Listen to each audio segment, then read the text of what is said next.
Testing. Yeah. Okay, That's testing. it. That's Okay. it right real there. good. Yep. Should probably repeat that last part. Go right ahead. But no, I heard, two major incidents that happened with the whole Popeye sandwich. Apparently, somebody got stabbed for trying to cut in line to get a chicken sandwich like earlier, and I don't know what to think about that. I feel like that sends my community back a little bit. That was a black guy? Yeah, it was. Yeah. If it was a non-black guy, I would feel a little bit less, shamed about it. But if it was a white guy, in PG County. If it was a white guy, I'd been like, bitch, you better not cut in line. Like, I waited 2 hours for this fucking sandwich. If it was a white guy, it would have happened at a Cracker Barrel. I'm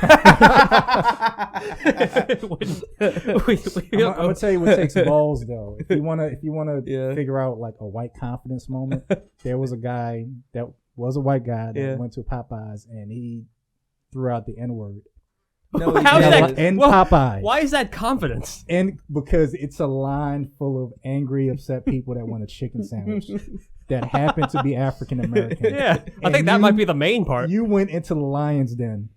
Oh God. And as they whooped his ass, Really? Of course they waited till he got outside the Did they let him try the sandwich first? They're like, look, man, we're gonna beat you up, but you gotta try this fucking sandwich. They took his sandwich.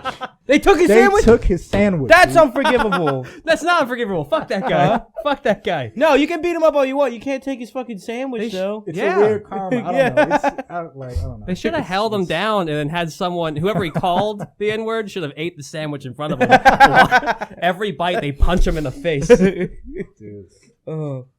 It's crazy. So I might never try it, dude. It's people when it first came out, it was people selling it on eBay. No, they weren't. Really? For like $500 because it left. I think I don't know when the last time they came out with it, but it's not It's gone for a month. Yeah, it was gone for a month. Yeah. So people on eBay like $1,000. Well, here's my thing. When were they buying this? Because was it immediately after they ran out, or was it a month after they ran out? I don't think they have it in like a glass jar. Yeah. It's like airtight or whatever. They're they're just throwing salt on it so it doesn't die. Oh yeah, $400 for some food poisoning. Sounds great. What if that's what the next war was fought over? Popeye's chicken sandwiches. I wouldn't be surprised. With a weird. You know what utopia. bothers me on eBay when something is on bid, there are people watching it. Yeah. And they actually show you who's watching certain products. Really? I don't use eBay. What do you mean with people watching it? Like they'll watch certain things that are on bid. So it was like 400 people watching a Popeye's chicken sandwich online, which was the most saddest thing I've ever. Like people are watching a chicken sandwich online, and I'm like. That's where I look at that and I'm like, I'm doing pretty good in life. You know what I mean? Yeah. At least I'm not sitting there paying some other person who's like a middleman for a chicken sandwich from Popeyes. Here's my question. Did Popeyes know it was going to be that popular? Hell no. Did they know? No, they ran out. They clearly didn't know.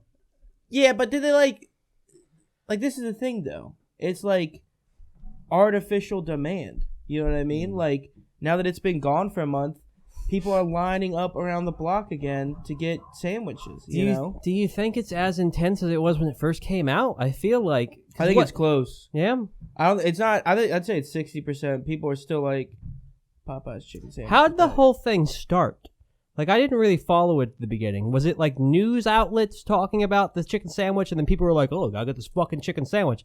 Because if so, I mean, I didn't see any advertisements for it on TV. Yeah. Granted, I don't watch a ton of TV. Social media did like a lot of the legwork. I think it was a tremendous amount of the legwork.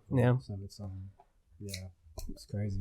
And it became a thing to get try the Popeye's chicken sandwich. You know what I mean? You know who I feel bad for? Who? You remember the New Orleans woman or whatever that Popeyes had? It was like, hey, y'all, come down and get my Your fritters and whatnot. She's out of a job. They don't need her anymore. They got so much business. There was a conspiracy that, you know what, that woman hasn't said anything since that chicken sandwich came out. Yeah, she got they're like, what are you doing? Like, where is she at? Like, she hasn't said a word. Do you think she knows the recipe and they like killed her to like keep it quiet or whatever? So like she can't go to like KFC. We've seen no commercial for this at all. No commercials. We gotta get to the bottom of this. Well, you can't run commercials when you're out of it, too. You can't be like, hey, y'all, we know you're really angry about us not having this chicken sandwich, but you should try it. It's super delicious. I think today, too, it was super packed because the Popeyes by my house is right next to Chick-fil-A, and it's Sunday. So all the people that were like, I'm going to go get some Chick-fil-A, which happens all the time. It happens too much that I'm like, I'll go get some Chick-fil-A, and it's a fucking Sunday. And they're like, all right, whatever, I'll go get a chicken sandwich at Popeyes. I have an allegiance to Chick-fil-A, though. If I'm being honest, it's, it's like the best. The best, I'm working on this bit where I don't know if we should even...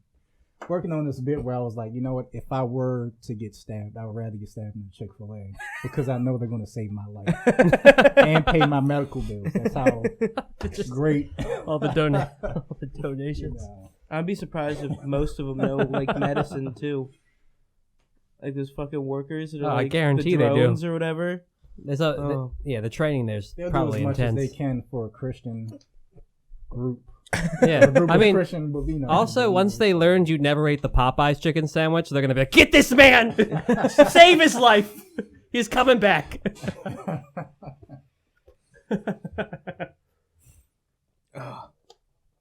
Oh Jesus! That was my little rant. I'm sorry, you guys. What else are we doing?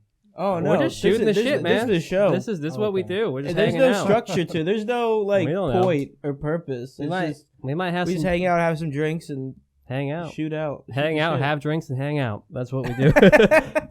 You might have some dead air when we're thinking of shit, but whatever. Dude, I'm fucking sick. I hate it. Yeah, I came today. I'm breathing all over this mic too right now. Man, I'm glad I have that sanitary was a new mic things. too. That was This is the newest new mic. This is the first time we used it. And you're gonna contaminate it with we'll stuff. put like a white mark on it. It can just be my mic from now on. All right, thank God. Hey Anthony, you want to do me a favor? Yeah. There's a box down here. Can you tap it if you like? Just tap it. You see a box? Just tap the box. Yeah, there's the box. See the box over there? Tap. Yeah, tap it a few more times. Just once. Another one. Another one. Oh, do it again. Tap one more. Tap. Tap again. And tap one more. Oh God, what are you doing? We're right back where we started. Tap it once. One more time. Two more times. Yeah, we're good here. I like this. I like this. This is fun. Oh, wow. Has all the lights now. I feel like these white ones are going to look weird, but I didn't want it to just be green. I think we're getting close enough to Christmas that we can have these lights. I feel like I got weird sexual instructions for like Grindr or something. Tap it once, there. twice, 2 taps, faster, harder. I felt self-conscious because I'm like, I'm not doing this well. Yeah, I'm really. I want to tap right, but I'm really bad at tapping box. I'm really bad. I was super surprised that works. How the fuck does that work? It responds to taps? I think it's broke. Like really? Yeah. I don't think you it's figured it out. I don't think it's tap it. I don't think it's supposed to respond to taps, but I dropped it. Imagine an LGBT vehicle. Wait, what? Like it responds to your taps and everything. Like how you get it to start, and you just smack it on the bumper or something like that. I don't know. No, I like it. Stupid. We're getting weird today. It's stupid. I'm down. Let's get weird. All right, give me another. Let's get Corey Bush part 2. Let's go. That one was weird. I'm so upset that the audio got fucked up with that one. Did it really? Yeah, it did. So the entire time, Aaron and you on that one mic didn't even hear you. So the only things we ever got was when Corey and me talked to each other. And the only time me and Corey talked to each other is when Corey would go on a diatribe, and it would be Corey talking to me. So it was like that useless. was the funniest moment in any episode was when Eric. So this whole thing with Corey, what is it like the? I don't even remember. He's fucking this girl, and then the girl moved into his house, and then they broke up, and then she met a dude, and we're like no, Corey, and he's like, yeah, he moved into the house too, and we're just like, what? Wow. And the part that he's forgetting is Corey was actively trying to get this guy to fuck his girlfriend, so he would have an excuse to leave her. Yeah. And then something about a bishop came in. And that's the best part when Aaron Stephen goes, but what about the bishop? Like halfway through, like he's been monologuing for like 30 minutes, like halfway through. What about the bishop? And I cracked up so much. Like, yeah, because he mentioned a bishop about it, and it turned out the bishop was the one fucking his girlfriend. It's like, you don't expect that. No, this is what he said. He said the girl was like the granddaughter of a bishop. And we were all like, you can't do that though. You can't have a granddaughter and be a bishop. You know what I mean? Like, I don't even think we remember it. I don't know. We're gonna have to like look it up. That's the worst part. I feel like I have the worst memory in the world. Is he kind of like a, as they say, cuck? No, I don't think so. no, he's not a cuck at all. Okay. He is just a pussy. Like, and was afraid to dump this girl. So he's like, the only way I can get her to dump me, or I can dump her, is if she cheats on me. And then I can be like, you cheated on me. They were broken up. But what he wanted was this guy. So she needed a place to stay. So he wanted this guy to like fuck her, and then her to move in with him, so she would get the fuck out of Corey's place. Overall, not a good plan. Like, no, it's a very interesting plan. a lot of weird effort. What's the worst that can happen? Some dude's fucking your ex-girlfriend in your house. Yeah, it just seems like it just seems like a weird thing to put my effort towards. Is this Corey the wrestler? Yeah. I just want to make sure I know who. Yeah. By the way, I think he won his championship bout. Oh, Corey! nice. Last night. Nice. Congrats, Corey. I don't know what wrestling scene he's in, but he won. Yeah, I think he's about retired too. He goes by Corey, the weight of the world Bush, because he's fat. He's not just fat. He's big. I want to see him wrestle. Oh, that's right. You didn't come with us. I saw him. I worked. Yeah. How was he? Sorry. So, first time I see him walking out, he's coming down. He's doing the whole, like, it's a tag team match. He's like, his opponents bum rushed him and hit him in the back of the head with a trash can immediately. Like, before they even got to the stage. Or the what's it called? Stage? The ring. Ring. Yeah, the ring. The squared circle. And it was just like 7.5 minutes of Corey getting the shit kicked out of him with a trash can. And I'm just like, we came here for this? Me and Bob Holden just left after he's like, are you serious? Well, you didn't watch him win? No, we watched him lose terribly. And then we were like, this is why we came. And then it was like, now you're watching local wrestling. And you're like, how did he lose and win the championship? No, this is a different night. I didn't go this past night. I went about a month ago. He apparently was fighting these guys who used to be in WWE, and they were the Dirty Brothers or something like that. I don't know, but they would just keep yelling like "Dirty, dirty," and then fucking like 55 rednecks would also be like "Dirty, dirty," and me and Bob just sitting there like, "Oh, we need to leave. Like this is not comfortable." You didn't want to join the chants at all. No, fuck that, man. I don't like any of that. Yeah. Like, do you enjoy wrestling at all? I used to watch it, like back in the day, like Booker T and Kane and all. Oh yeah, and Undertaker. Who was your favorite? Did you have a favorite wrestler? Chris Benoit. Of course, it's Chris. Chris Benoit was my favorite wrestler, man. You joke. For certain reasons? Or he was the beast. He was the only one that came first in the Royal Rumble and then won the Royal Rumble. Yeah. Then he killed his family. But he won the fucking killed his family? What? He killed his family? You're fucking with me, right? I don't know. I don't know these things. No. Okay. All right. This is the thing. So there's not too much to say about this part other than the fact that, like, he went home one night and was like, all right, I'm going to kill my kids. Killed all of his kids, killed his wife, hung them all, and then had like a Bible thing. But the thing Do you remember this? Yeah, it was a big story. Remember everything Chris after? Benoit was like really famous. Yeah. He was the heavyweight champion. He was like the big deal. So. And then And you're saying all this after you said he was your favorite wrestler? he wasn't my favorite after that. You just said he was your favorite. Was. Oh. Okay. I don't respect him now.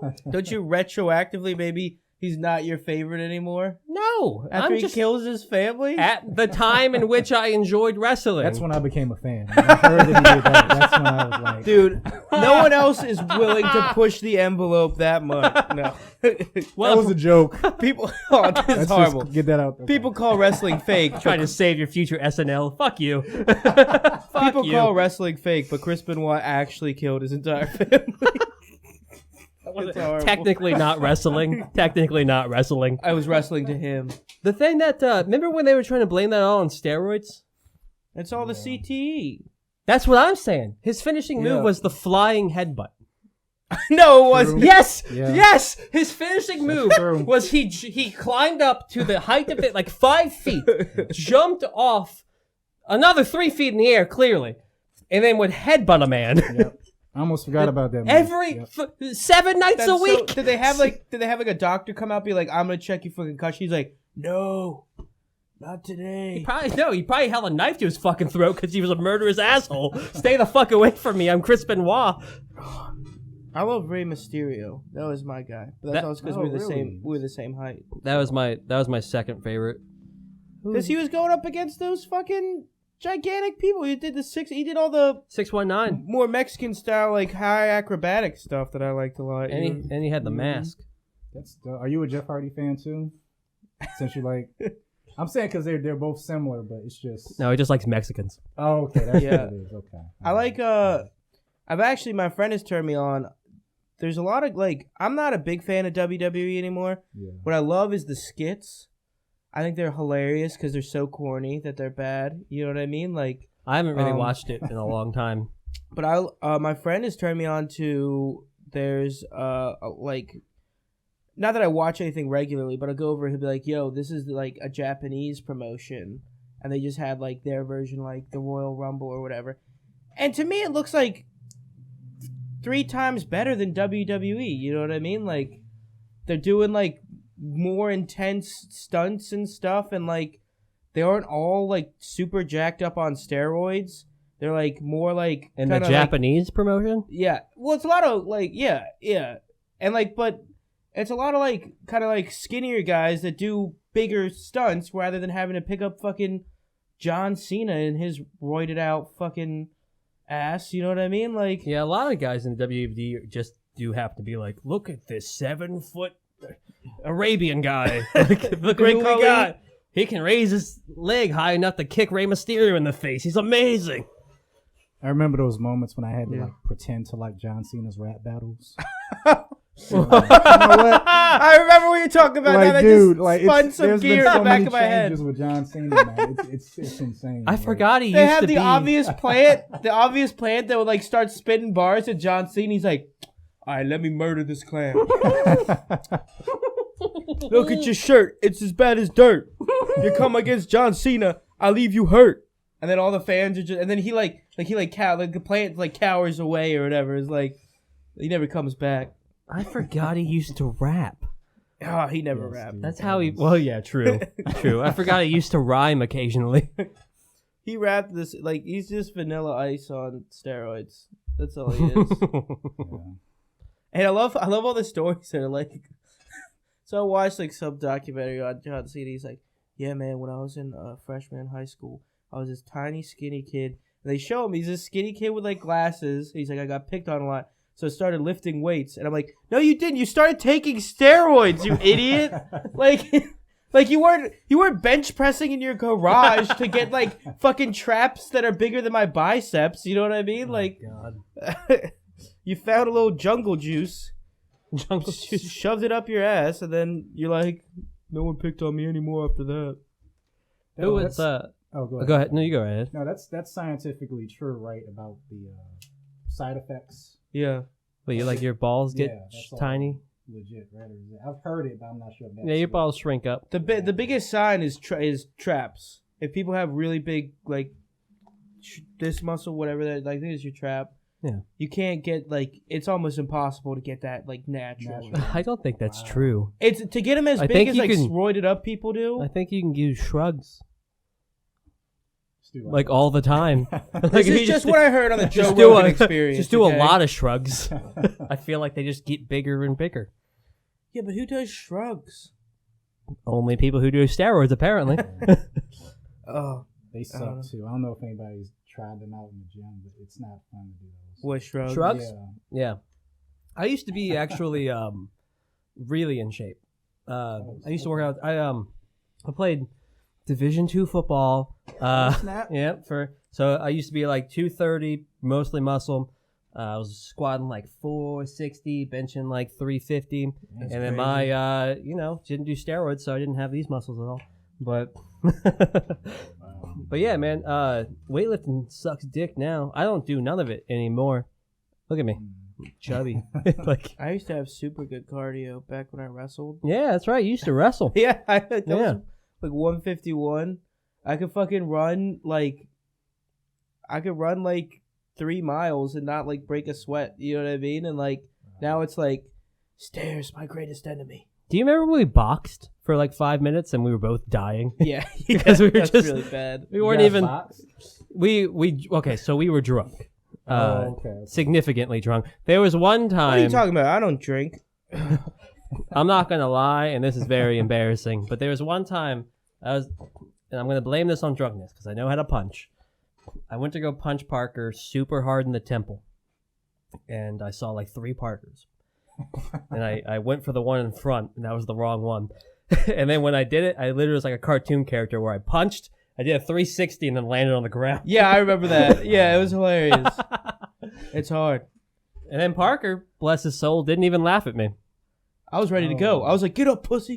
I got 3 more rounds left." But yeah, we were both die, dude. We must have gone for like a minute, and we were both like, it's all. Floyd, I'm coming for you next. No, it was all haymakers. Yeah. Oh, wow. None of us knew it. None of us jabbed. Just what are you gonna do with your junk box? Oh, I'm be real technical. Now, was that here or somewhere else? That was you're good. Is that his old place in Salisbury? Oh, okay. Yeah, that's why I went to school. Because we used to have to drive up, or I used to have to drive up there for the podcast. It's way better now. Mm-hmm.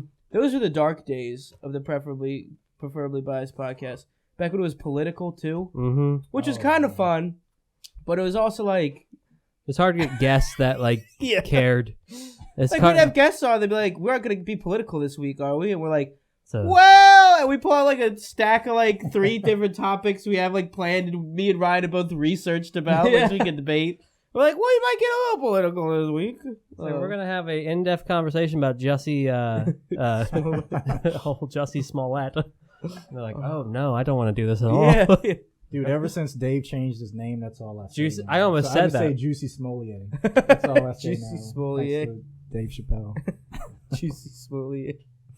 Oh, that's hilarious. So, what's your guys' favorite memes currently, other than the obvious, the Epstein memes? Those are great. I'm seeing that white woman and cat meme. Yeah, that's all over the place. Like when it's a white woman like pointing and it's a cat like. Yeah. What is that one supposed to mean? I was trying to explain that to someone, and I didn't know how to explain it. I was like, it's a meme. I understand it's a meme, but I think the white woman says something, and then the cat says something like it's always the opposite. Yeah. So, or like it's just being a dick. Right. So if the white woman said like Juan Epstein killed himself, the cat would say like, no, we didn't. Or something like that. So I don't think that's right. I think I don't even really know how to explain it, but I think you're wrong. The meme is the woman is like really angry about something. The cat's like, "What the fuck are you talking about? I'm a cat." Like that's like the thing. And so it'd be like I also think you're wrong. It'd be like it would be the white lady be like me like me getting mad at my mom because her internet connection is bad, and then the cat would be like my mom. We might need to pull up a meme to just confirm this. I feel like it's like this. I feel like it's like the woman's like, it's pronounced tomato, and then the cat is like tomato. Right. And it's just like just being a fucking asshole. Yeah. You know what I mean? We need to get like a 12-year-old in here to explain this stuff. We need a translator. Like they just go, okay, boomer. Yeah, just okay, boomer's good. I like that. It's a little overused, but it's also like I still don't expect it sometimes. So. I just hate boomers like so much. Like I don't even go visit my grandparents anymore. So when did that become like an offensive word? Boomer? It's not an offensive word. That's what people are saying. Like that's boomers. I was like, was that always? There was a New York Times article that was written about how okay, boomer was the end of courteous relations between millennials and baby boomers. And you know who didn't see that article? Boomers. And you know who's been complaining true. about This is millennials for like years and years and years and haven't been civil at all? Boomers. like they're like, hey, we created a terrible housing market. Like wages are stagnant, but we're still civil. And then they're like, okay, boomer. And they're like, this is hate speech. How dare you? My 401k. My grandpa tries to take credit for the highways. Right.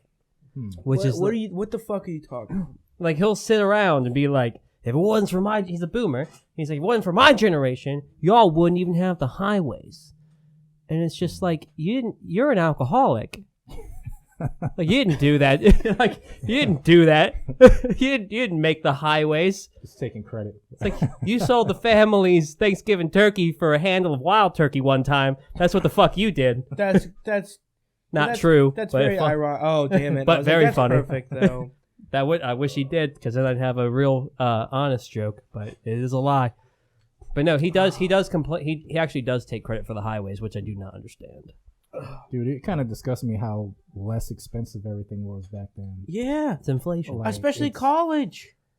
Inflation. Yeah.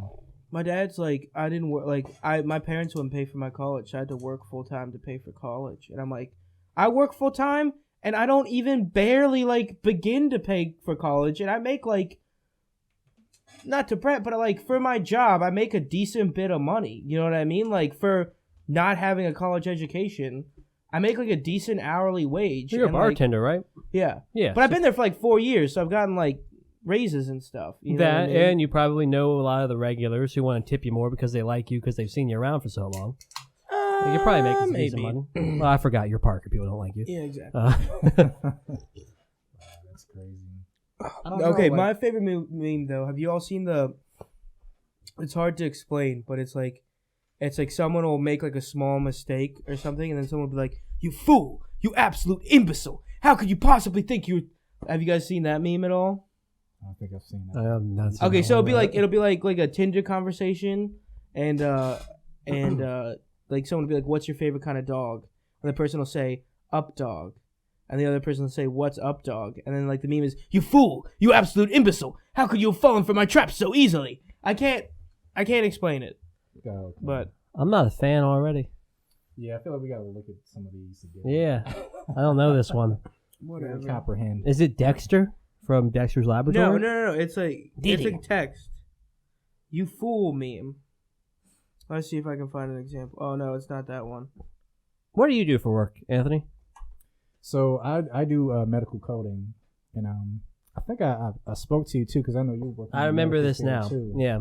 And from what you told me, you're way more hands on than I am. I'm more on the analysis part of it and computer work, but I know you said you work more hands on with like the patients. Yeah, I'm a respiratory therapist, so I deal with yeah. like people on like the ventilator and the ER and shit like that. Yeah, but that's crazy. Wait, what? So do you write a lot of code? Yeah. I'm a computer science major. Oh in school. snap! Well, I probably you guys should can take it from here. Yeah, This has to do with both of us. I probably shouldn't have said code, but I there's a lot of diagnoses and procedures that have codes that I have to like type in and assign. But okay. You're more. Are you talking more coding, programming? Yeah, like program. Yeah, okay. I got you. I wanted to join in on that, but I'm not on that level. I don't understand any of that shit. Yeah, because I get frustrated with HTML. Well, everyone gets frustrated with HTML. Programming, it's I don't even know what HTML is. It's hypertext. I know it comes before. I know it comes before websites. Yeah. But other than that, I'll never forget. Like and I don't know if Ryan told me about an incident he had where he didn't know what to say to a. Oh yeah, this guy. It was the funniest thing. If you could. Yeah. I shouldn't talk about this. Okay, yeah. No, we'll That's what I shouldn't do. No, but you should. But you're going to. Well, we're not violating. Here's this completely hypothetical situation Okay. that never happened in real life. I just don't know how to consult and like make people whose family members hypothetically, I don't know how to make people whose family members are dying. I don't know how to talk to them yet. Yeah. And it's like, they're like, oh man, yada, yada, yada. I'm sad this family member's dying. I used to be the fixer of the family. And then the best I got is like, yeah, it be like that. It really be like that sometimes, you know. Dude, if he does that one, I swear that will kill on stage. Yeah. If he does that one, I swear to God, that joke will kill. You gotta spice up the story a little bit. Yeah. Though. You gotta be like, That this will man kill. came in and he had 3 dogs that were all on life support as well, and his sister comes in, and I'm like, people think it don't be like it is, but it do. It don't be like it is, it be like it ain't, you know. Oh. Dude, you gotta put that on stage. I'm just like, Oh, I will. that's I just will. the best. This is just to supplement my income until we make it big, man. One day. 3 shows, Empire. Ah! Are you coming up to? What are you doing on Wednesday? He's coming out. Yeah. He's coming out. to Oh the, fuck yeah! Yeah. Hell yeah! That's the one in Towson? Yeah. Yeah, it's right close to Towson University, if you know what that is. Is that a new one you guys Yeah. started, or- First First time one. is Wednesday. Nice. You're on all the first, man. New fucking equipment, first show thing. They got a real stage too. Like they got an actual like a whole room with a stage and everything like that. Yeah. That's meant for shows. We're looking to start shows there by either January or February. I know Old Mother Brewery in You Frederick. told me about that, yeah. Yeah, we have that one starting up. We're gonna have it's the mic starting up in December now, and the first show is gonna be late February.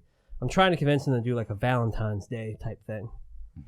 I feel like we can get some people out with that. So I mean, if we can run 3 shows going, Frederick, Hagerstown, Towson, and then keep going out like that, I think we can run a couple shows, man.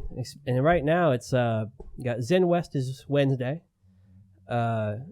Hagerstown one, Gastropub is Thursday, Yeah. and then the other one, Old Mother, is Friday. So Theoretically, bam, bam, bam, we can get like a legit comic in here and be like, hey, you got 3 nights in a row, yeah. and then get everyone around this area featuring and guesting for them. And then boom. That might be a good opportunity. I want to start doing weird shit though. I want to start doing like roast battles and like. My dream has always been like Bob Holden, right? Yeah. The nicest man in comedy. Well, my dream has always been to get him to do a set as Andrew Dice Clay, because I think he would be perfect for it. Yeah. And so I would build a whole show where like, I would want to do Norm Macdonald, like be like write material as Norm Macdonald or whatever and perform it, and then like I don't know who anyone else would be, but I'd be Bill Burr. yeah, Nice. you could wear a bald cap too. Yeah, he's That'd be bald now. hilarious. I would love you in a bald cap. I think it'd really knock you down a peg. Well, I have a kidding. really weird shaped head. If underneath this hair, like if I ever go bald, I'll probably shoot myself. Because my head is not okay. It's not. What's wrong with it? It's like a peanut. Oh yeah, we've had this conversation. Yeah, it's like it doesn't like. You ever play NFL Street? Yeah. You know the one guy that has the head that comes like that, and then it's almost triangular. That's me. That's you. Yeah, that's my head. That's what's underneath this bullshit. Try to. Would you just wear a D2 football helmet everywhere if you went bald? And I got a small head because I wear a medium football helmet, which is like, Is that like what kids wear? yeah, that's exactly what kids wear. That's why I'm like, what the fuck? Like, what does Ray Lewis wear? You know how weird I looked when I was 230 and buff? No. Because your head was like way smaller too. Yeah. You're one of those people with a tiny head and like were way too jacked for their I head don't size. deserve to be that size. Like, that's what it is. Like, That's hilarious. Right, how long is your hair? How long have you grown your hair out to? right here. This is okay. It's the longest.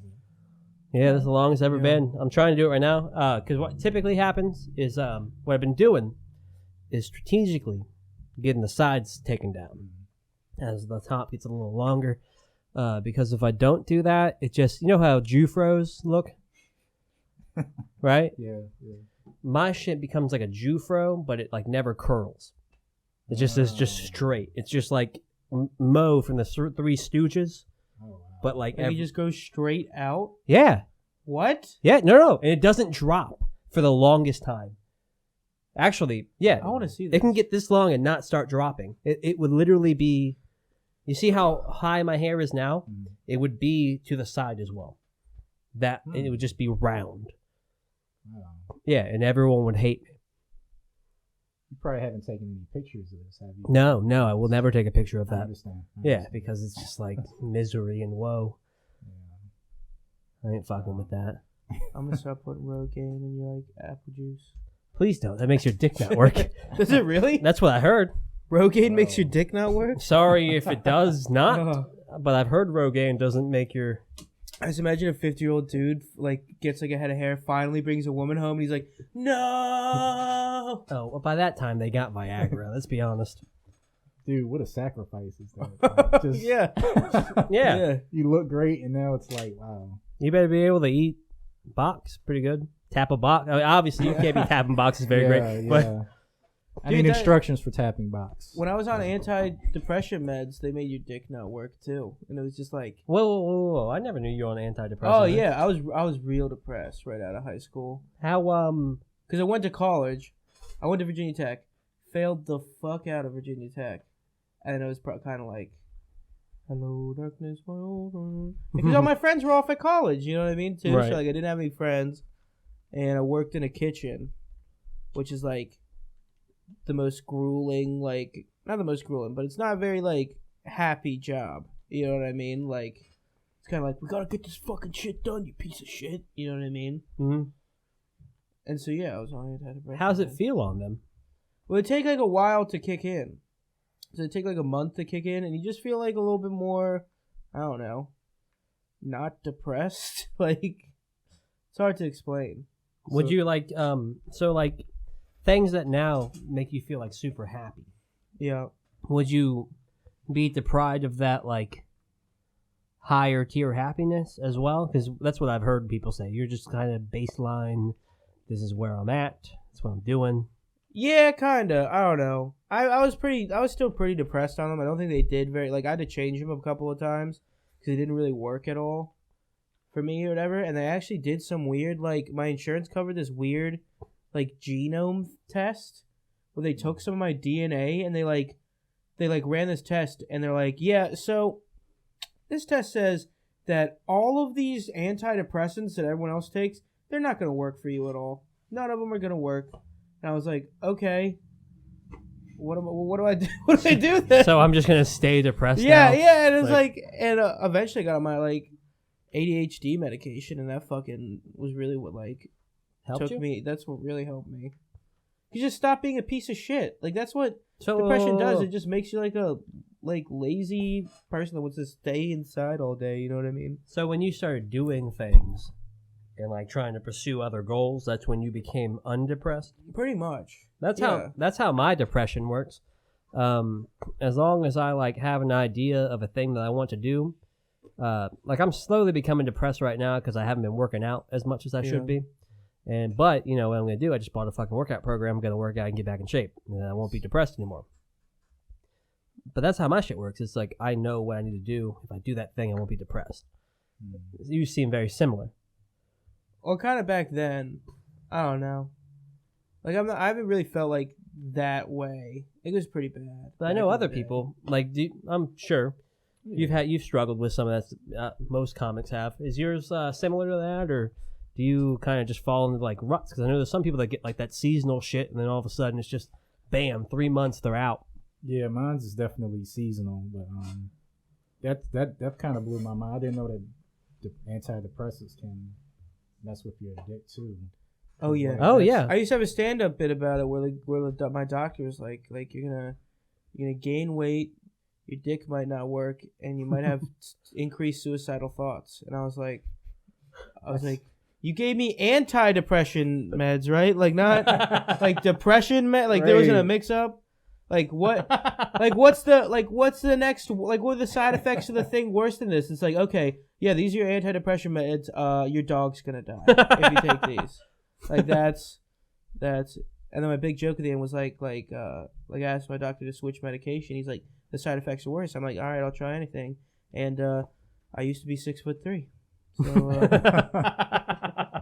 So you should maybe add to your joke that the reason you were in the depression was because of your dick in the first place. And now this is just like Yeah. Oh shit. But no, like working out is it's really a great way to get rid of depression. Like, the only thing you focus on when you're working out is just the workout. You know what I mean? Well, at least for me, I'm not sure if you guys think about like life when you work out or not, but yeah, I just used to focus on the guy yelling at me. And a personal trainer for a while. Yeah. I'm much better working out in a group than by myself. You know what I mean? Same. And playing games. Like I can play like, I don't know, like touch football or whatever for like an hour and not like feel tired at all. Well, not anymore. We tried to box for 5 minutes and didn't go very well. But like running on a treadmill sucks. You know what I mean? I hate running on a treadmill. And people like just put some music on. I'm like listening to this music. I'm like, this song isn't even a quarter of the way over. How much of it ran? 0.2 miles. Jesus fucking Christ, it's gonna suck. Like I don't get how people do it. Like I get too bored. That's probably why they put the TVs like in front of the treadmills. A lot of gyms they have the TVs right there. So yeah, just to distract you. From anything. But I need the TV to like bounce like the same amount I bounce when I run. Or else I'm just like, what the fuck is that saying? Oh shit. Do you guys like cardio better or lifting weights better? Lifting weights. I've always been. I don't know why my voice got deeper when I said that. Lifting weights. Lifting weights. Hey, you sound like a pirate. Arr, matey, lifting weights for me. What are you, Anthony? I think lifting weights because I don't know if you guys have ever done suicides before. Yep. Oh. But, whoever invented suicides needs to die slow. They need to commit suicide. Yes. Like, suicides are just brutal. And they work. Yeah, they do work. It just sucks. God damn, they work.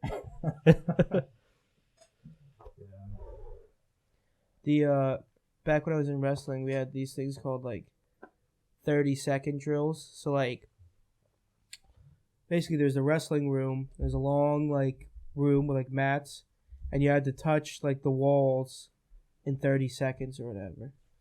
And when it started, like I hated it, I couldn't do it because I was fat, but then like my next year I got like pretty good at it and I would make it regularly.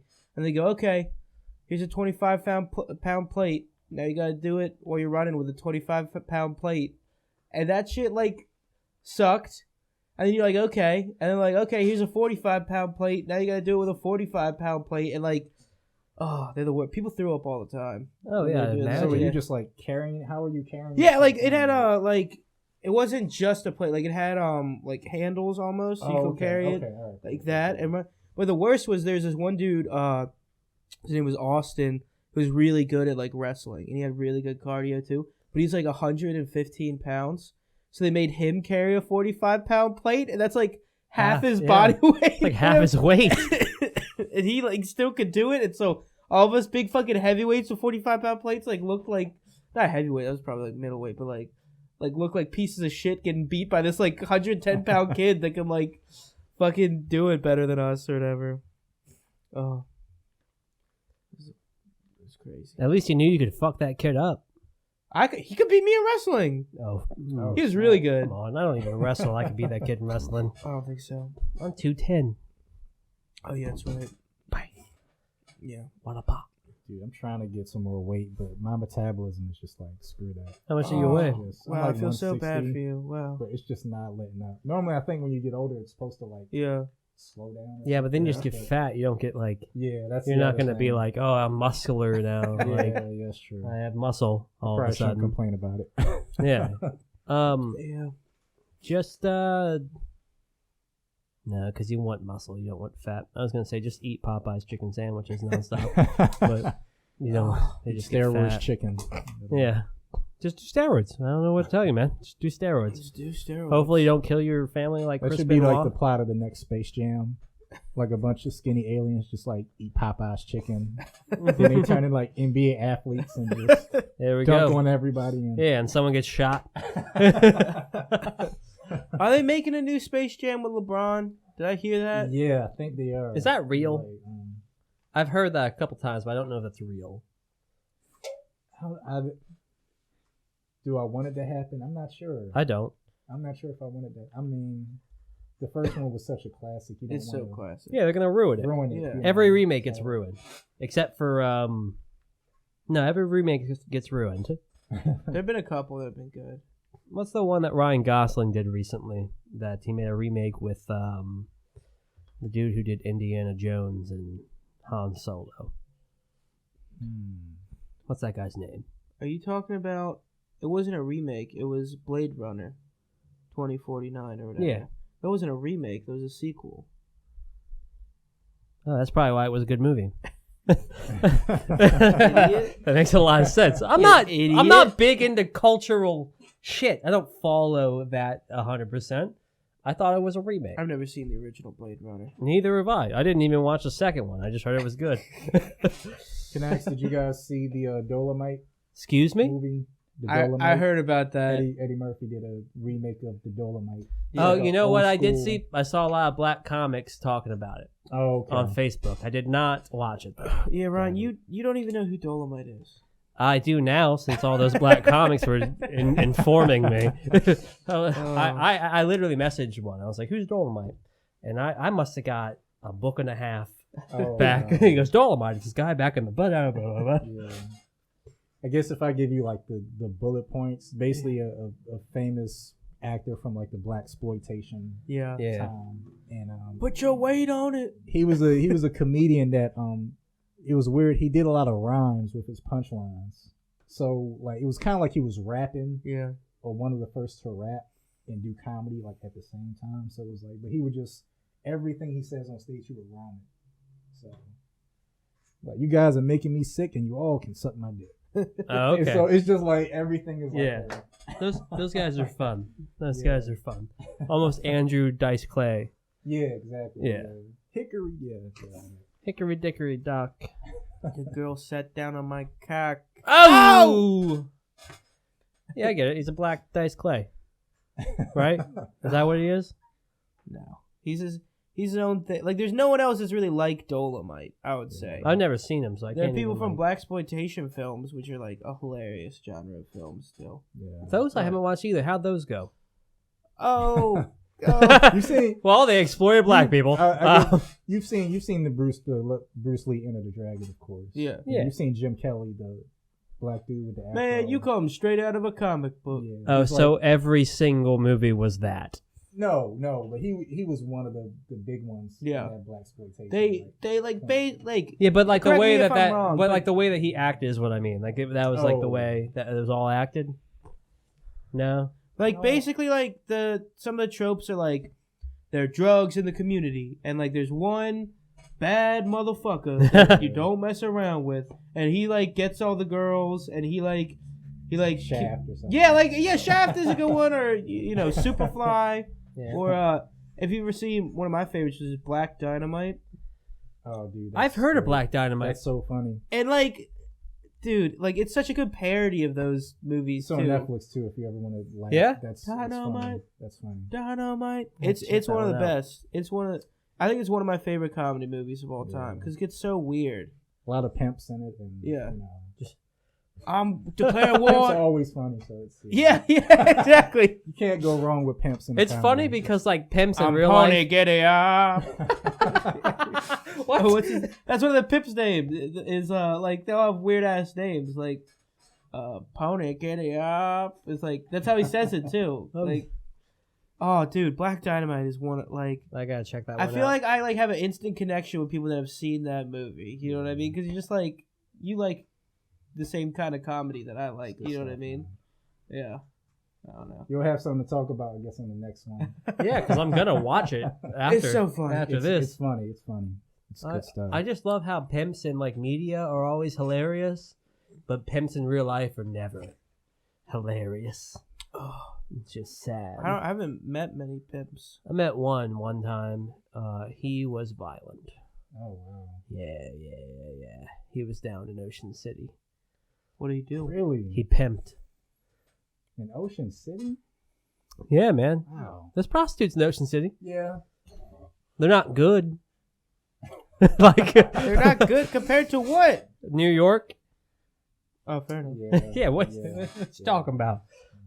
Nah, man. I went to New York twice, both times in the middle of like heading into a bar. There was someone who either offered me cocaine by coming up to me and be like, "Hey, you trying to get some cocaine?" And I'd be like, "Oh, what? No, sorry, I don't want that." Or just like another guy come up, "Hey, you trying to get some pussy?" Like it was just like nonstop. Whatever way you went, there was someone that just looked sketchy as shit trying to sell you cocaine or pussy. Sounds like my kind of place. Well, it's New York. Go ahead. No. Go right ahead, my man. You know where it's at. North. If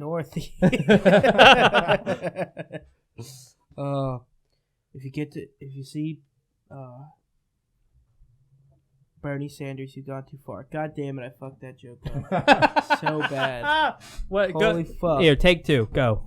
No. What is Too it? late. No, I want to hear it now. No, on. it was just... No, just do it, man. You said... Do the joke. You said... Come on. You know how to get to New York. You go north. And I was like, yeah, if you see Bernie Sanders, you've gone too far. He's in Vermont. I got it. Oh, man. Yeah. It's a political, yes. That's simmer. That's not that simmer a Dude, I little like bit. how Parker's just having his head down like Yeah. I know what I did. I'm like a dog. It's like cowering. No, in the I'll corner. join in on the embarrassment. You can tell me if this is trash too, but apparently they have guys that are they're not pimps, but apparently they have people that offer cuddling services, right? Yeah. Where you can spend an hour or two cuddling with a chick or a dude, and there's a guy in charge of that whole website. Mm-hmm. So essentially, this is a cuddle pimp. Right? Yeah. And I'm trying to figure out how he would approach somebody if they don't have their money or something like that. Yeah. Knowing that he works with cuddles, He'd probably still stab them. still stab. Yeah, I would like to think that he's as violent. I think he'd ice down his leg before he cuddled with them or whatever, or like do something really annoying, I'll snore on you, bitch. I'll snore. You would assume a cuddle pimp is more gentle. Just, Just because of the field of work. Right. I love to imagine. I actually looked up that one time for Baltimore. Cuddle pimps? Oh, really? Like cuddling services. 'Cause I Yeah. love cuddling. I was like, okay. Wait, you're trying to buy a cuddler? Maybe if the price was reasonable. What's the price? It's like $100 an hour. I'm That's like, not- fuck that. That's not reasonable. Fuck that. That's not reasonable. Like, No conversation, just straight. I bet they wouldn't. I bet they wouldn't be like, hey, how's your day going? They'd be like, this is my job. Let's get down to business.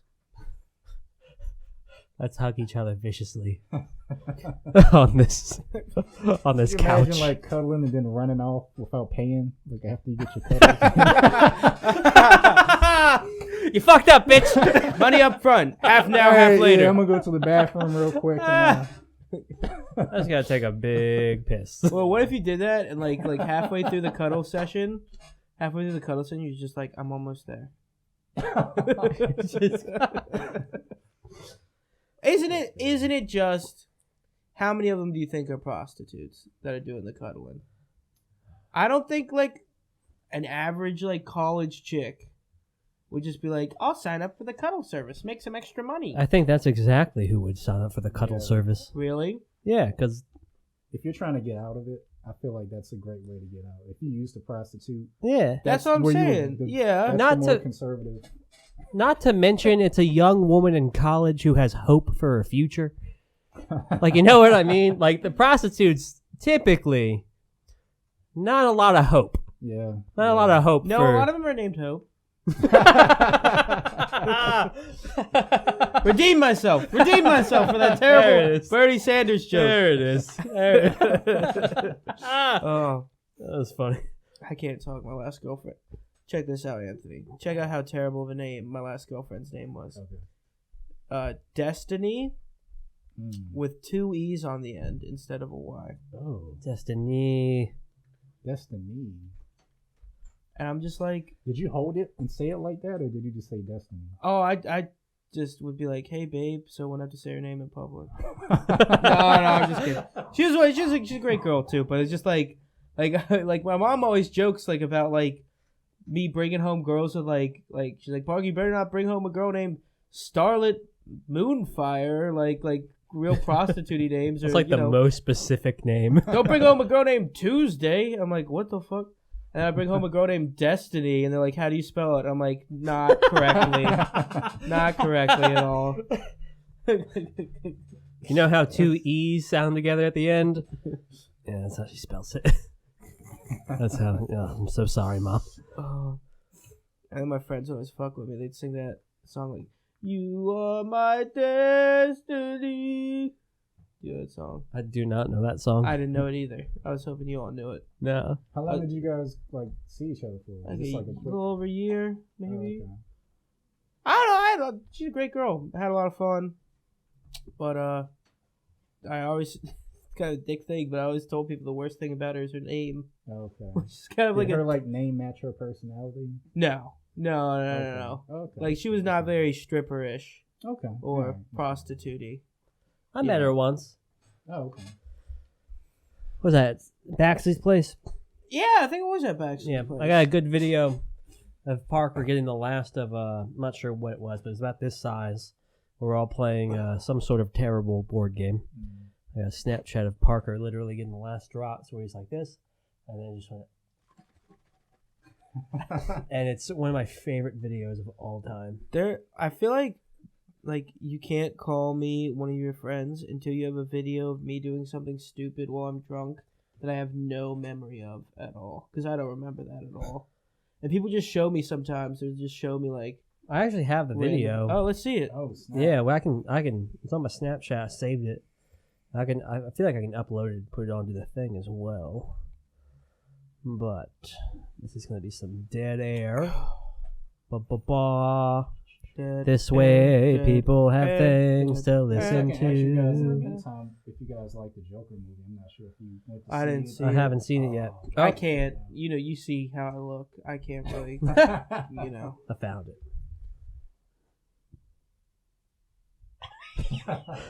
Pretty accurate, right?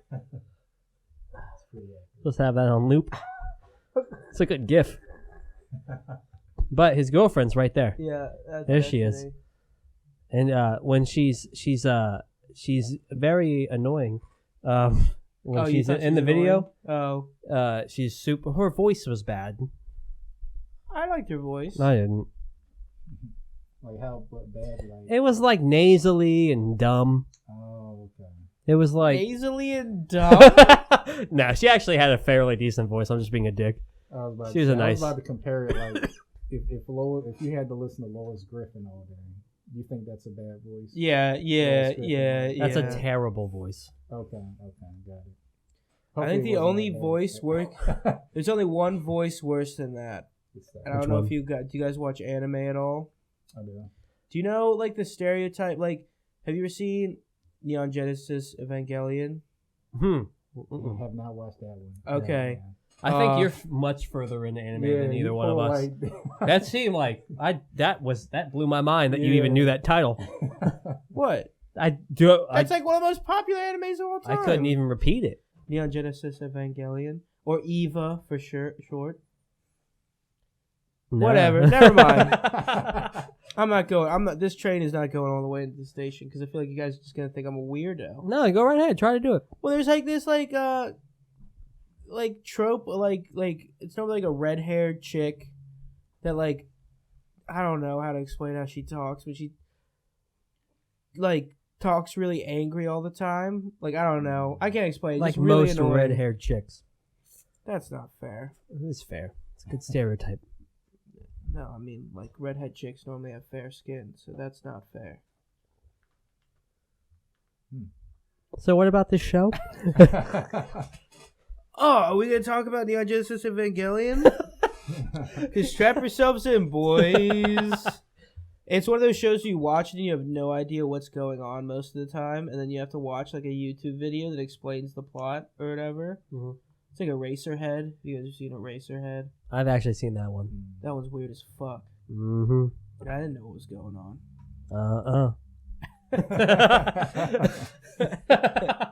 I don't know. Basically, there's a kid. You guys know, like, mech anime, like, you know. Yep. Yeah. They're mechs that are like aliens from outer space, and they're invading again, and there's this dude who's like a complete pussy, but his dad's the scientist on it, and like his dad doesn't love him at all, and he like is constantly crying because his dad doesn't love him. And then the red-haired chick, and then yada yada yada, and the stuff's about to happen. No, what happened? I'm in this. I'm invested. We're just gonna cut to the end. I'm invested. And so the organization that runs the so the mechs have this thing called like a dispersion field, which prevents them from getting like blown up by like lasers and like rockets and stuff. And it turns out that humans have their own dispersion field. It's just super weak, right? So the organization that created the mechs wants to get rid of everyone's like dispersion fields so that everyone's unified into a singular consciousness. And then the main dude, yeah, I'm not kidding you. This is real. This is real life. And then the main dude, I didn't get this. I watched it. I was like, what the fuck? I just saw mech battles. Like, I didn't get that there was this huge like subplot going on. So then the main dude, there's the redheaded chick who comes later who also pilots mechs sometimes, and he like jerks, and then so she's in the hospital passed out, and he like jerks off to her while she's passed out. And I'm not kidding you, this is real life. I'm not making this up. And then they go to make the one consciousness, and the main dude is like, I don't want to be part of the one consciousness. I want to be an individual, and he saves the world. That's it. That's Eva. It's a really weird scene. I didn't see it coming. Like the rest of it isn't that weird, but there's just a scene where this dude's just jerking off to this chick that's passed out. That's what was weird to you? That's not the whole part. Yeah, I want to be one thing. Everyone's one. One consciousness. There it goes. I don't think that's just. I'm a beginner in the anime world, so you got to hit me with like the Dragon Ball Z, Naruto. Like yeah, One Punch Man. One Punch Man is fucking dope. Even though this last season was a little slower. Did you guys see the last season? That's how good One Punch Man and like Attack on Titans are. People who don't watch anime watch those animes. That's how good they are. Yeah. Is that accurate? I mean, you're an anime guy. I'm not really an anime guy. I like very good anime. I don't watch like Gurren Lagann or Hunter x Hunter or like One Piece. One Piece was good. They're like 900 episodes. Yeah, well, good. I gotta say, Hunter x Hunter was like dope too. If you, I've been told. People have told me to look up. Yeah. My favorite. Hold on, what a thing to say though. One Piece was good. Yeah, it's 900 episodes. It's not over yet. It's not was good. It's still going. Well, it's very good. It's 900 episodes. It's very good. You have not seen all 900 episodes. You're right. I've seen 7. You've had sex before, so you've not seen all 900 episodes of One Piece. You're right. Yeah. I think they're running out of ideas with Dragon Ball Z at this point. Since like probably. I like the original Dragon Ball the best. I don't know if y'all have ever seen it back in the day. I think the like original Dragon Ball. That's when I love Dragon Ball Z, and I love like the Frieza saga when he turned Super Saiyan for the first time. Like I think that's the peak of the show, and it all kind of like it doesn't dip super hard, but it all is a little bit less exciting. Oh, I like the Cell. My favorite was Majin Buu. That was when I really got into it. When Majin Buu was getting in there and Kid Buu. Come on, Bippity Boppity and Boo. That's not jumping the shark a little bit. That was when it was the best. That's what, you jump the shark when it's the best. And then you go, like, that's the peak. And then you jump the shark and everything goes down. So I'm saying that right then was the peak storyline and the best storyline they ever had. Ryan, my only frustrating part about that season is when Goku took like 3 episodes to turn Super Saiyan 3. Didn't they explain it in like a movie too? Like he'd gone Super Saiyan 3 in an alternate universe, and then like he was like, I don't know if I can do it back here in the real world. Right, but you see how good like they were. That was the peak. They got a movie with it too. Yeah. Peeking the fuck out. I thought Frieza was a peak, but also I That like was so early. so. That was early, like right That's after early as Vegeta. shit. Okay, sorry. I mean, in the all right. So if you take into context, if you consider Dragon Ball and Dragon Ball Z as one thing, I think the Frieza saga is the peak. I mean, that's your opinion. I He guess. goes Super I'm not gonna- Saiyan for the first time. That's so badass. Yeah, I they build guess. up to it so much. And you think Vegeta's gonna go Super Saiyan, and Yeah. he doesn't. And you're like, oh shit, it's Goku. Well, what about the time that they did the fucking little and unite or whatever the fuck they did, and they became the Fusion, kid. huh? Yeah, here it is. Bam! There we go. Yeah, fusion, huh? But then the little kids can turn Super Saiyan 3. Yeah, it's awesome. Kids did it. It's not off. Oh, whatever. Can I like seriously just recommend something to you guys on the Dragon Ball Z tip? There's a full series called Dragon Ball Z Abridged. Oh yeah. I haven't seen Team that one. 4-star. Yes, it's all it's the whole season, but just comedy. So whatever they say in it, like It's completely hilarious. different, I but completely it's agree. Hilarious. I haven't Like, checked if that you one ever out. want to just watch it Yeah. with a whole different They have story. like a it's Krillin gets funny. wrecked counter too. It's like awesome, and like he gets wrecked so many times in the show, it just keeps going It's up. like going in the corner. yeah, like, it's like 139 15, times. 20. Yeah. Oh, Oh, that's great. God Have damn. you ever seen my favorite anime of all time? Is Full Metal Alchemist Brotherhood. I don't know if you've seen I it. don't You know gotta that check one. That out. Everybody says that stuff. I think it's the Yeah. best. It's Yeah, yeah. like has a like what I like about it is that unlike other anime that kind of like slows down sometimes and like I don't know, we're gonna go to the martial arts tournament, and like it's kind of like a bunch of build up. Like Full Metal Alchemist Brotherhood is like every single episode, it's just like another plot point. Shit just keeps kind of moving forward and ramping up like all the time. It's not like we're gonna see how strong this guy is. You know what I mean? It's just like holy shit, this person got killed. Then this person got killed. Oh my god, who is this mysterious person? What's going on? What is going on? Like like when I watched it the first time, I think I watched like 20 episodes in a row because I couldn't just fucking like stop watching it or whatever. Wow. I loved it. What was your what's your guys' favorite cartoons back in the day?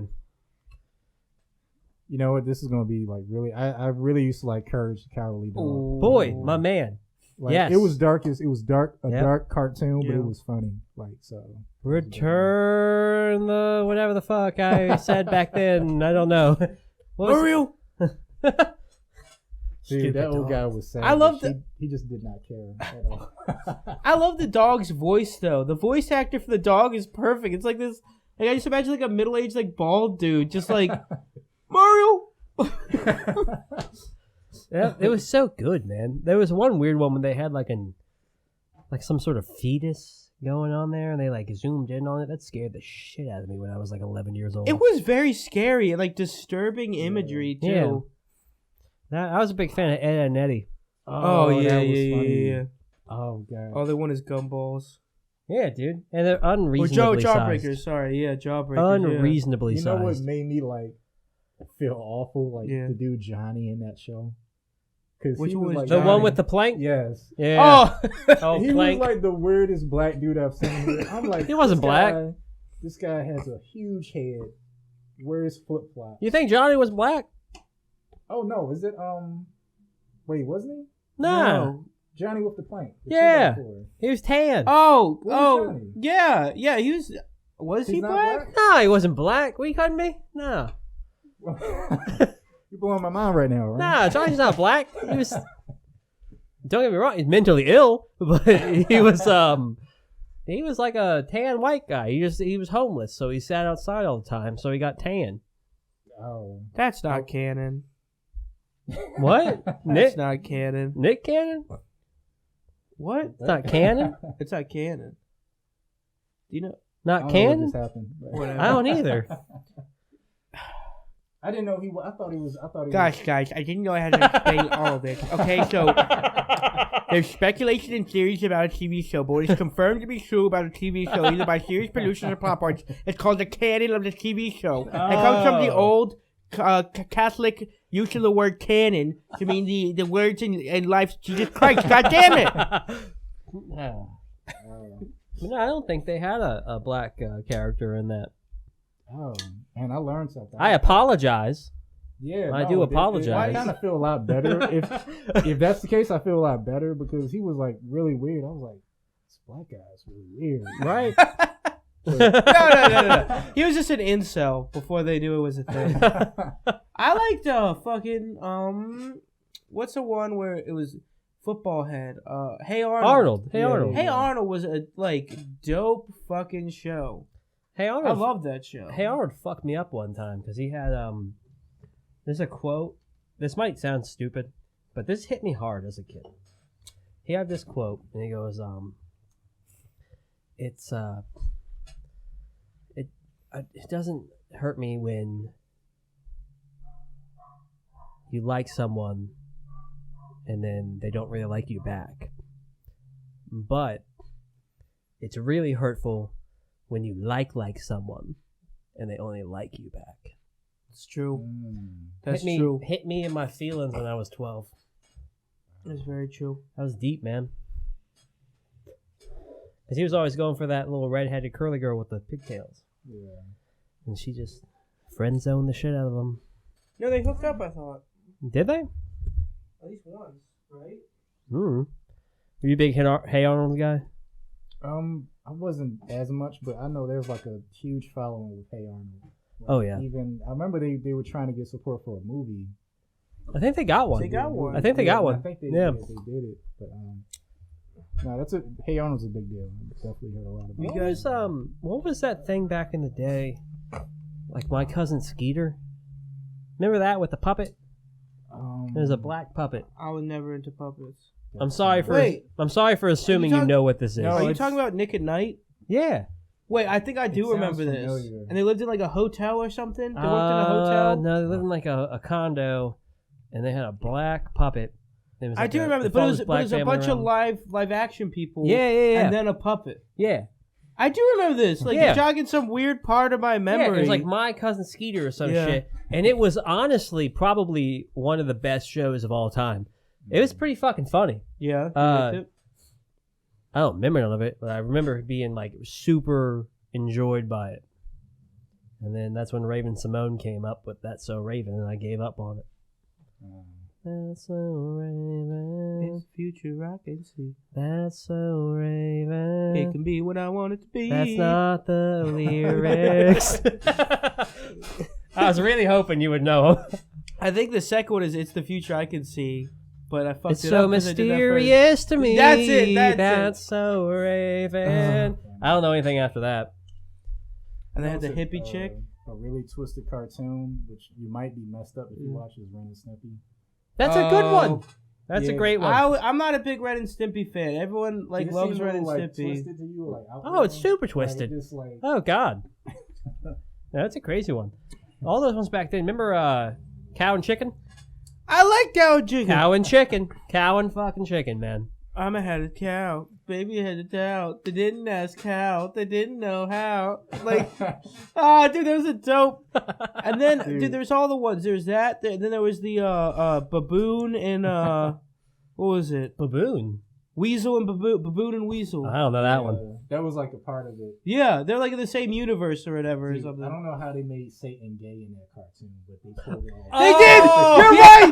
You're right. Pulled it off perfectly. And no one was mad. And no one was mad at all. They were like, "That's a good Satan." I'm like, I am seeing Satan's booty in every. Yes, it was a round. It was a bubble butt. Yeah, I was confused as a child. He did. He had a baboon butt. I was like, huh. You ever? I know it always got me. What was the thing on Disney Channel? They had Sister and Smart Guy, and they used the exact same theme song pretty much. Remember Sister, da-ba-da-ba-da-ba-da-ba-ba. And then Smart Guy was like, he's a smart guy. They used the same one for two. You gotta keep that mic somewhat all in of the same direction, sir. Stealing going on. Oh yeah. Oh yes. Dude, were you guys Teen Titans fans back in the day? Yep. I don't like the new ones all. The new ones suck. I disagree. I am kind of a fan of the new one.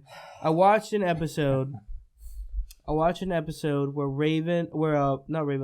Robin was racing the Kid Flash to become, and like the Flash wanted to be like the new leader of like the Teen Titans. And so he races him like a couple times and he loses, and he's just like, I just need more determination. And he races him again, he loses. Wow. Then he comes back out, he's like, I've come back, I have way more determination. He races him again, he fucking loses or whatever. And then finally he like goes to see Batman or whatever. Batman's like, you just need more determination. He's like, you're right, Batman. And so like Kid Flash, like the leader of the Teen Titans at this point, and Robin's like, I challenge you to one more race. And then Kid Flash's like, yeah, for sure. And then he's like, and like he lines up, and he's like, determination. And it's like 1, 2, and then Robin just pulls out like his pole and just beats the shit out of Kid Flash's legs. He just beats the shit out of him. And he like crosses the finish line, and Kid Flash is like twitching on the ground or whatever. He's like, I did it! All I needed was more determination. And I thought like that's what won me over. Was like that fucking shit. And I was like, and there's some it's weird apart, but I actually think it's funny sometimes. And they get real fucking weird. And I like shows that aren't afraid to get like super weird sometimes. Like they go see like their voice actors at some point, and I don't know, it gets real weird. Do you guys like Rick and Morty? Yes. Yeah. The new season's coming out. Check that out. Wait, when's it coming out? November 10th. Isn't that today? Or is that tomorrow? It's today. It's coming out tonight. Oh, fuck. I'm about to watch that shit. Yeah, I heard a lot of good things about Rick and Morty. You haven't watched any of it? I've watched one where it was him and President Obama or something like that. It was actually it was literally just a black president. Oh, okay. Yeah. Okay. All so right. yeah, look at this racist over here. It's a unanimous. I know they all look the same to you. Yeah. A unanimous man. You bigot. But I gotta watch like the whole. So you watched the? It's overhyped a little bit. I'll say that it's a good no, show. It is overhyped? No, it is not overhyped. It's amazing. I'd say it's a little bit overhyped. I love it, but it's still a little bit. Something can be really good and still be overhyped. I.e., Popeye's chicken sandwich. Nice callback. No, it's not overhyped at all. Whatever you hear the most extravagant compliments of it, that's the most accurate one. Because that's how good Rick and Morty cured my cancer. It's not overhyped. It's not. It's perfectly hyped. That is not how people are reviewing it. I guarantee you, no one said that once. I just did. So you watched the Swifty episode, I presume. Yeah. Wait, okay. Shit on the floor. Yeah. Getting Swifty. My favorite are the TV ad ones. Interdimensional cable. Yeah, there's like 2 of those, right? There's 2 of them, and they do these ads. And, like, it's almost like a meta joke, because you can tell they just ad-libbed this stuff in, like, the recording booth, and then they had to, like, animate it, because they break all the time. They're like... They start laughing. I'm here with tiny eyeballs. I got tiny eyeballs, and I'm... Like, they start laughing and stuff, and you just, they literally, like, I got tiny eyeballs, and I'm gonna go and need my eyeballs. Like, it's so good. 2 brothers. They're brothers. Who are 2. Made out of core. No, dude, it's great. No, God damn. So Anthony, I got all this alcohol, and Anthony, when he got here, was like, "No, I don't drink." What happened to you? I don't. You know what? I just don't do it. I have done it before. Let me get that out there. Let's not act like it's meth. I mean, come on.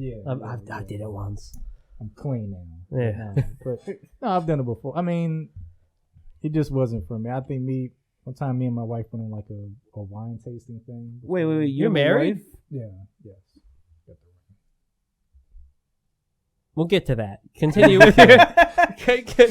So yeah, it's just not.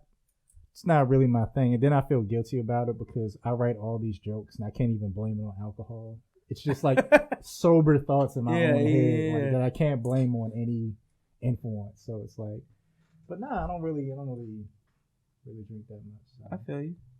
When you were in high school and stuff, did your weird friends? as hell when I'm at like a work event, and they get drinks all over the bar, and I'm the one that be like, "Yeah, I'll just take lemonade." Dude, I never drink at a work event. Oh really? No, I refuse to. Okay, I just feel like it's always like you just have an opportunity to make yourself an asshole there. For me, you can take out event. He's drinking work. I mean, USS Country Club. I do not. I've never participated in any anti-sobriety activity. Well, I've been. Yeah, I drink at work sometimes. Anti-sobriety. Dude, when you bartend weddings, people like take a shot with me, and I'm like, no, yeah, okay. Let's go. Yep, I guarantee. I've done that at both weddings I was at. I made the bartender take a shot with me. Oh. But Yeah. Anthony, did you like, not to come at you, but like in high school and stuff, did like people in your friend group drink at all? Yeah, they did. They did. I was really just cutting up with friends at that point, just talking about stupid stuff. But, Okay, fair enough. Definitely, I'm in the circle. But, Yeah. Yeah, I've just noticed that most people who and listen to us, we're fucking assholes. Just like What do you mean? I drink responsibly, as I have 5 empty cans of alcohol. Don't get me wrong, I drink responsibly too. I get a nice buzz and hang out. But it's like when someone doesn't drink, there's always the people who do drink. They're just like, "What's wrong with you? Like, why don't you do it?" I'm gonna tell you what I do like about you, both of you guys, though, is that on the comedy side of things, you guys are funny without the alcohol. Oh, thank you. So Oh, much. not me. Which is not you. No. I was trying to give you something. I was trying to give you something, but I have to be a little. I don't know. But dude, it's some comics out there. They have to have a drink. Oh yeah. So they're like, Yeah. funny to kick in. It's like, That's I definitely. mean, technically, me. does that really mean you're really? It can be. It's just you're so I mean, nervous that's- without I it. I mean, Yeah. Parker multiple times been like, I cannot. I can do cannot. it, but it's the difference between it is like I still think I'm funny when I don't do it. The difference is it's not enjoyable, right? Like for me, if I go on stage, I've done it a couple of times recently where I've had nothing to drink, and it's like a little bit harder to like get into that groove almost. You know what I mean? It's almost like like I'll put it this way. It's like dancing like when you're trying to dance versus dancing when you're just like feeling the music and you don't even like kind of know what you're doing sometimes, you know what I mean? Versus like I'm going to do step back, step right, you know what I mean? Like kind of in your own head a lot versus like you can just fucking like that's how I dance, by the way. I make my own sound effects. But like that's how it is. Yeah. When you do drink right before you go on stage, does that affect? You're still able to remember like all of your.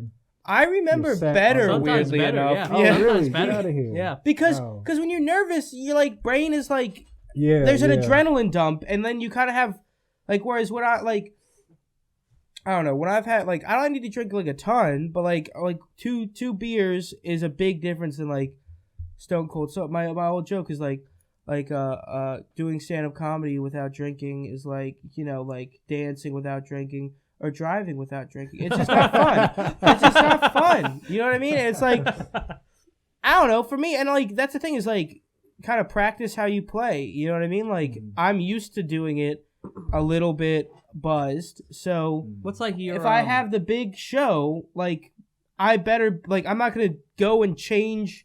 You know what I mean? I want all the variables to be like as close to when I was practicing as when I actually go do the big show. Even though when I had this show I did where I opened for I'm trying to remember his name, but he's Ryan Sickler, right? He's a Baltimore comic. He's a nationally touring comic though. He's been on the Joe Rogan podcast twice, shit like that. Twice. Yeah, but, big friends with Tom Segura. Yeah, so I opened for him in front of like 200 people, and I remember that time like I was so nervous.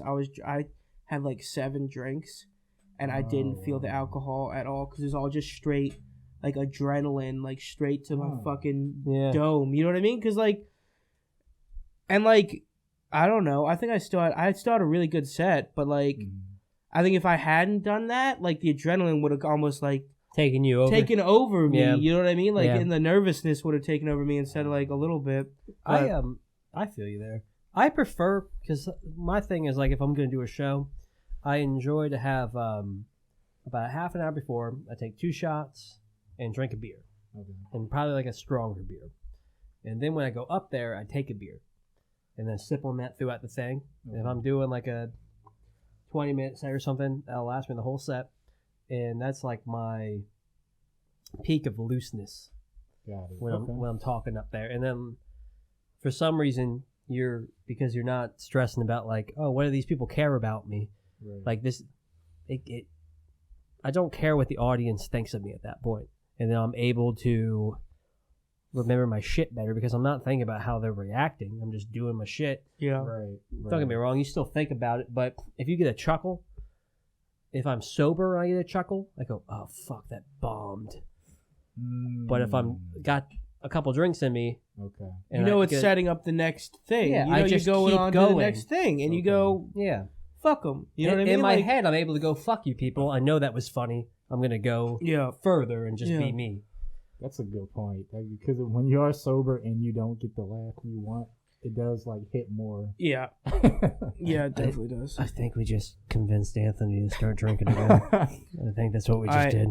Let's leave the IV needles out at first, and then we'll slowly work them up too. Yeah. So heroin is pretty good if you ever think about it. Yeah. I'm just letting you know. So, like, can I do a set when I'm not on heroin? Yeah, I guess know what's I funny? can. Like, I'm not like, sure when if is it the best? We're at the cellar door, the last open mic that Ryan had. I wasn't. Were you? I wasn't the last one, no. And it was a lot of people that came through. And I got up, did some time, but this one guy, I felt so he was burning slow, like just didn't hit anything. Oh, he just kept dying. Yes, and I was like, when hearing what you guys have said, I was like, in that moment, yes, I would want to be drunk. Yeah, because it was so painful. I was like, man, like, dude, I went to the show on Thursday. It was at State Fair, which is down in Catonsville, run by Eddie Lyles. I was telling Ryan, it was not like my favorite room, whatever, for multiple. I think that was more, like, I don't think that was because of the showrunner's fault. I think it was more. Yeah, he's a good guy. Yeah, it was like the location kind of stuff.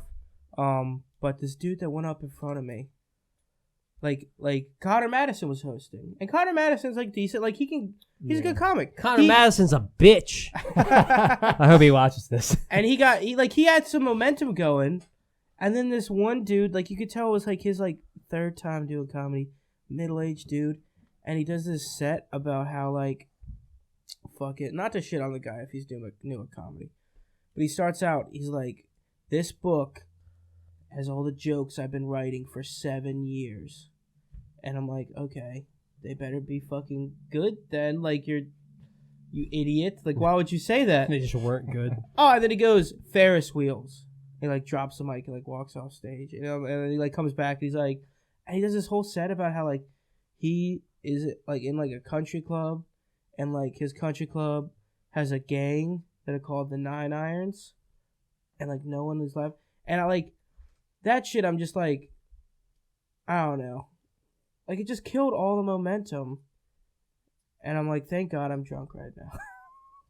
Did you have to go up right after? Yeah. Oh, and so Connor tried to save it, and like they were sucks. having none of it, and it was just like, that's the worst. That's part of the reason. Like that's part of what makes a good room is like, I think is even if like the room's shit, but they're good comics. Yeah. That actually like have tried comedy before, like it's a lot easier to watch than like horrible open mic stand up comedy. Yeah. You know what I mean? Yeah. People going up for the 5th time. Yeah. Yeah. It's like awful. I never did that. I didn't realize how important. Wait, you just skipped your 5th time? I just went from 4th to 6th. Oh yeah, really? Yeah. No, I didn't realize how important hosts are too. Right? They screw up. Like you're now the host. Yeah, yeah, exactly. Essentially, you're not the host, but you have to do what the host was supposed to do. I had a situation the other day where the host. I mean, the host, he typically does pretty well, but the crowd that we had was not feeling him. This was like an actual show. And the crowd wasn't feeling him. He didn't warm up anything at all. Yeah. He typically does pretty good. So I only had an 8-minute set. I was just getting everything started off. My first 4 minutes were like, some of my jokes I know have gotten laughs before. And all they were getting were like, And I'm like, and I'm sitting there like, looking at these people like, oh, you. And I'm telling my joke, and I'm in my head, I'm like, fuck you people. And then I started doing a little bit of crowd work and got them together. But my second 4 minutes, I just slowly got them momentum, on my side, got the momentum, And then I'm sitting there going like, oh my God, like if I had 10 more minutes, if I didn't 20, like 18 to 20 minute set, I would have had these people fucking rolling. Yeah. Those 10-minute sets are so much harder than longer sets, I think, because you have to win them over immediately. Some of those ones, like if you're doing a feature set or a headline set, I get it. You start a little slow sometimes. But if you're doing a headline set, you got people warming up for you the whole time. So you might start off really good. But that first guest spot of the night, if the host didn't just fucking get people going towards the end of theirs, is really a tough spot. Dude, like me and Ryan did a Church of Satire comedy club. Oh, nice. Shout out to Jim Bryan. We did that one, and I did. It was not a good set for me, at least. Ryan did actually pretty good, but they weren't laughing at anything. Really? Even the headliner. It was just quiet. Who headlined? Do I know? I actually have his CD here. I think it's Chris Mohan. Yeah, Chris Mohan. I hope I pronounced it correctly. He well, I'll talk to you about that later. He's a good guy. Yeah, it was just rough, and I had the feature on that one, but I was just pushing through it. Yeah. And I got laughs, but it just started to go like this, and like yeah, I was like, oh my gosh, what's happening? And those are the worst. That's the worst when the people pay attention to you for like your first joke, and you think, okay, I can do this, and then they stop paying attention to you, and you're just like, that's what makes why you are feel we here? What are we doing here? What are we like? Why are you here? Why am I here? Like, if you're not gonna, Well, if they were paying attention to you at first, and then you start losing them, that makes you feel way worse because Exactly. you're like, oh, I literally lost them. Yeah. The best thing is when there's a crowd who's not trying to pay attention to you, but you've been able to work them into paying attention to you, and then all of a sudden it's just like... I think that's why it's so... One of the biggest things, I think, for rooms is that they aren't big. Like, I think, like, a small room is with less people is way bigger than, like, a big room with more people that are spread out. Because when, like, people are just closer, you can, like... riff on, like, you can do more crowd work, you can do more, like, you can do that everything. You can do that in a big room too. It's harder, a lot harder though. Yeah, I mean, you just ignore the other 100 people in the back and be like, oh, this is my audience here, these front people. I'm kind of curious if you guys ever had any issues with hecklers so far, because for me, I really haven't had any, like, any people, like, obviously trying to. I had the other night. I had people yelling at me the first couple minutes. Oh, really? That's what it was like. That's why it was so hard. Is because I had to shut the hecklers up, and then like one guy just yelled diarrhea. He just yelled it out loud. He goes diarrhea, and then I had to go on like a 2-minute diatribe on why this guy's a fucking autistic asshole, like just to get everyone on my side. And after I did that, they started coming towards me. But like before that, they were not trying to. That's crazy. That's part of the reason I drink too, is because. Like, dealing with hecklers when you're a little drunk is way easier. You know what I mean? Like, if you're nervous, you're like, but when I'm drunk, I'm just like, okay, let's go, buddy. Come on. Like, who the fuck are you? Like, what? Like, look, like, you know what I mean? And I think you just wrote, like, some of them are, like, that show, too, at State Fair. That was another part of it why it wasn't my favorite, was because there were tons of hecklers. And Connor is very good at dealing with that. And he's like, shut the fuck up. Like, he's talking to them. He's like, please, you can heckle me. Just don't heckle any of the other comics. And this one dude called him a faggot and took his shirt off. And I was just like... Whoa. They took Connor's shirt off? No. Like, this one dude kept heckling and yelling. Like, he would... The worst is when they, like, respond to everything you say. They're like, oh, yeah? Uh-huh? No, hold up. That's funny. Can we, like, talk about this for a second? There was a man in the audience who was heckling. Yeah. Connor was on stage. Connor made fun of him. And he went, you're a faggot. Yeah. And then started to rip his own shirt off. He took his own shirt off. That guy's a faggot. No, presumably to fight. Presumably. Whoa, he was trying to fight. That's why you take your shirt off. Because you don't want you get your shirt ripped in a fight. Snap. That was my interpretation. There was literally about to be a fight at this place. Well, Eddie Lyles went over, and Eddie Lyles is a fucking gigantic motherfucker. Oh, he's like, scary. Chill the fuck out. And, like, I think he kind of handled it, but, like, if it was just Connor, I was ready. Look, all I'm going to say is I was ready to fucking go if Connor needed the back. Yeah, Connor's not the most intimidating person in the world. He's anti-intimidation. I said he's like, Parker, roast me. I thought the best roast I could come up with him was doesn't he look like if Alvin from Alvin and the Chipmunks became a human being? Ah! Is that pretty good? Like, I just want to see him with like a red hat on, like just a red hat, and just like an A on it. That's perfect. That is. And he's like meaner. I'm like, I don't need to go meaner. That's the roast. I can't believe he dumped that girl. Really? I thought she broke up with him. No, he dumped her. He had a girlfriend who was a doctor and super attractive. And, well, I guess she wasn't cool because he dumped her. But she was like giving him shit about a joke he told about her. Oh, now I want to hear the joke. It's like something about like sex partners, and it's just like, I don't want to ruin it. Yeah. But you'll hear it from him. He likes it. I didn't think it was that bad of a joke, but I also, people get really weird about, like most people are cool, but some people get really weird about being in your set. You know what I mean? Like, I've told people, like, I wrote a joke about this. Like, what? You didn't ask for my permission first? I'm like, I don't need it. Fuck no, I'm not going to ask for your permission first for my fucking stand-up comedy. Yeah. I don't know. Have you ever had stuff like that, Anthony? Or? I'm kind of reverse. I don't like people that think they're interesting enough to be in the joke. Oh, yeah, for sure. I'm like, you've done nothing interesting. Why would I put you in the joke? See, we just have a lot of interesting friends. I had, all right, so I work at this country club. All right. So I still have to write a joke about this. But I work at this country club. There's this one dude, he's like late 30s, and he's always like, Parker, you can put this in your bit. This happened. Parker, you can put this in your bit. And like, he's actually like kind of a cool guy, but whatever. One night, there's like a big ass fucking party at the club, all these members. I go, someone says like hearing weird noises in the men's locker room. So they're like, Parker, go check it out. I go to check it out, and this dude is fucking this other member that's not his wife, and he's eating a slice of pizza on like a paper plate.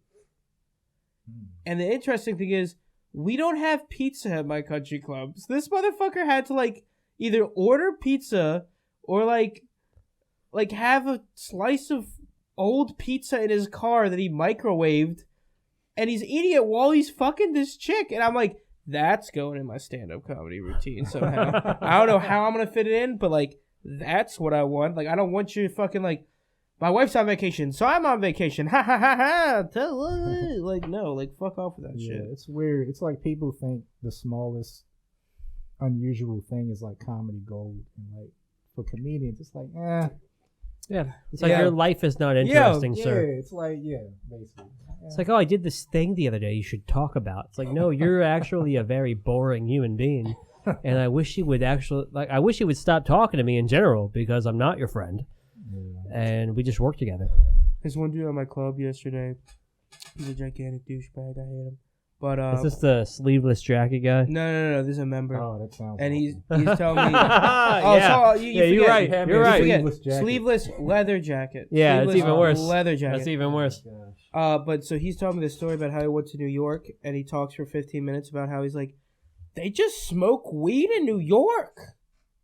Like, I'll just go outside and I'll smell weed. I'm like, pussy, what the fuck? Like, what are you really surprised by, like, and he goes, so I hear this one chick go, this pizza dough is still raw. She must have been cooking pizza. This pizza dough is still raw. The guy's like, how's it raw? And she goes, I put it on 15 degrees for 420 minutes. And I'm like, that is the worst joke I've ever heard in my, like, you really think that's like comedy gold? Like, they switched up the numbers because they're high. Oh my God, stoners. I thought it was pretty funny. No. I did not think that was funny. That's really bad. Is that really bad? And it's so bad. But I work this out to be like, haha, we'll see if I can work that one in. Yeah, but don't you feel bad when you do that? No. You don't feel bad when you lie like that? No. You're just comfortable. Just don't invite them, because then they're going to be like, okay, let's see how this joke goes. Let's dive into how comfortable Parker is lying. With lying? You're so comfortable lying. I work in the food service industry. Half of my job is just lying.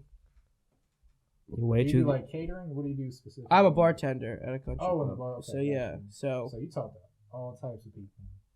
Well, it's a country club, so Snobby. it's not like more snobby than like ratchet. You know what I mean? Like, but snobby is almost worse sometimes. It's a lot of him going like, you know what? I really enjoy what Trump's doing.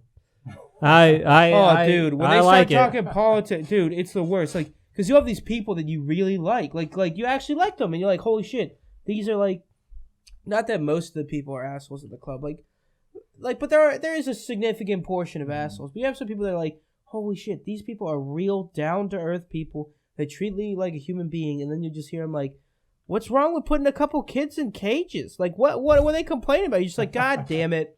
God damn it. I thought I liked these people. I get how that's a conflict of interest. Yeah. Like, but you're cool. Yeah, yeah. Other than that opinion. You treat me like a human being. Oh. That same dude that told me that story, I come over to his table, and he had gotten a bottle of wine, and I was like, do you guys need anything else? He's like, more wine in our wine glasses. I was like, me too, man. And he's like, no, pour the wine. I'm like, what? He's like, pour the wine for us. Why did it get super aggressive? Like that's like really aggressive. Pour the wine for us, Parker. And I'm like, okay, you're such a little bitch. You couldn't fucking pour a glass of, like, you couldn't, the bottle that is right by your hand, you couldn't fucking pour that into a wine glass. I don't know.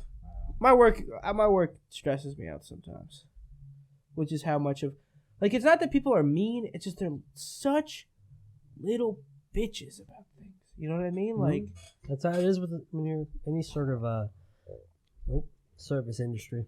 Probably get good tips though at a country club, I can imagine. Not really. Not really? Oh. They do this bullshit where they have a so on your receipt it'll have a 20% service charge. It doesn't go to me. It goes to like the club.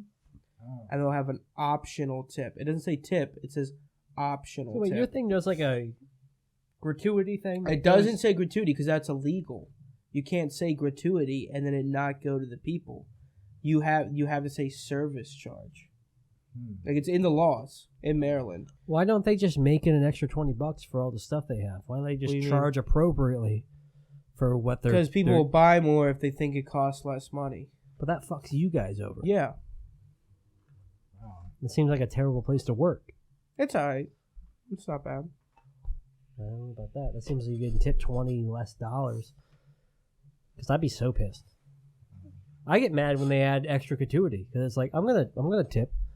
This is actually good stuff because I always wonder about like when they take the bill and they look at like what tip they got. How do you feel in that moment when you? I always tip super like ridiculously well. Oh, so because you know what that's. Have you been a server before? I have not. I always tip because when you leave, I know they're gonna look at it. Yeah. And I feel like it's kind of effed up when there's nothing there. Well, both of us, we pretty much our only job other than what we're other than my RT job, server's my only job, and you've been bartender or server. I was a cook for like a year and a half. Okay. Too. Yeah. So. Oh, okay. But yeah, so people don't know this who aren't servers, but 20%. The reason that we're always like, oh, tip 20% is because if you tip under 20%, your taxes assume you're making 20% on every single table. So you get your taxed money that comes out on that kind of shit. And actually, no, not your taxes, your tip out. Yeah. Your tip out is done with the amount of money you got to give your bartenders, the amount of money you got to give your bus boys, all that shit, is assuming that you made 20% on every table. So if you made less than that, you're actually losing a lot of money because you got to give some of your tips out to the bus boys, the bartenders, all that shit. What I've also realized too is for me, like, I go to the same bars a lot, and I always tip like I tip 50% sometimes. You know what I mean? If it's a $20 tab, I'll give them $10. But the thing I've realized is you always make that money back. Like, if you're a bartender yourself, like they'll always be like, "All right, here's a round of shots," and you get your bill, and you go, "Okay, I had 4 more drinks than is on this bill." But I'm not gonna fuck with it. I'm just gonna tip them out really well. You know what I mean? Like, they almost always hook you up. If you hook them up, they hook you up. You know what I mean? Well, there's a lot of bars that will do this thing because I know a couple of bars I worked at.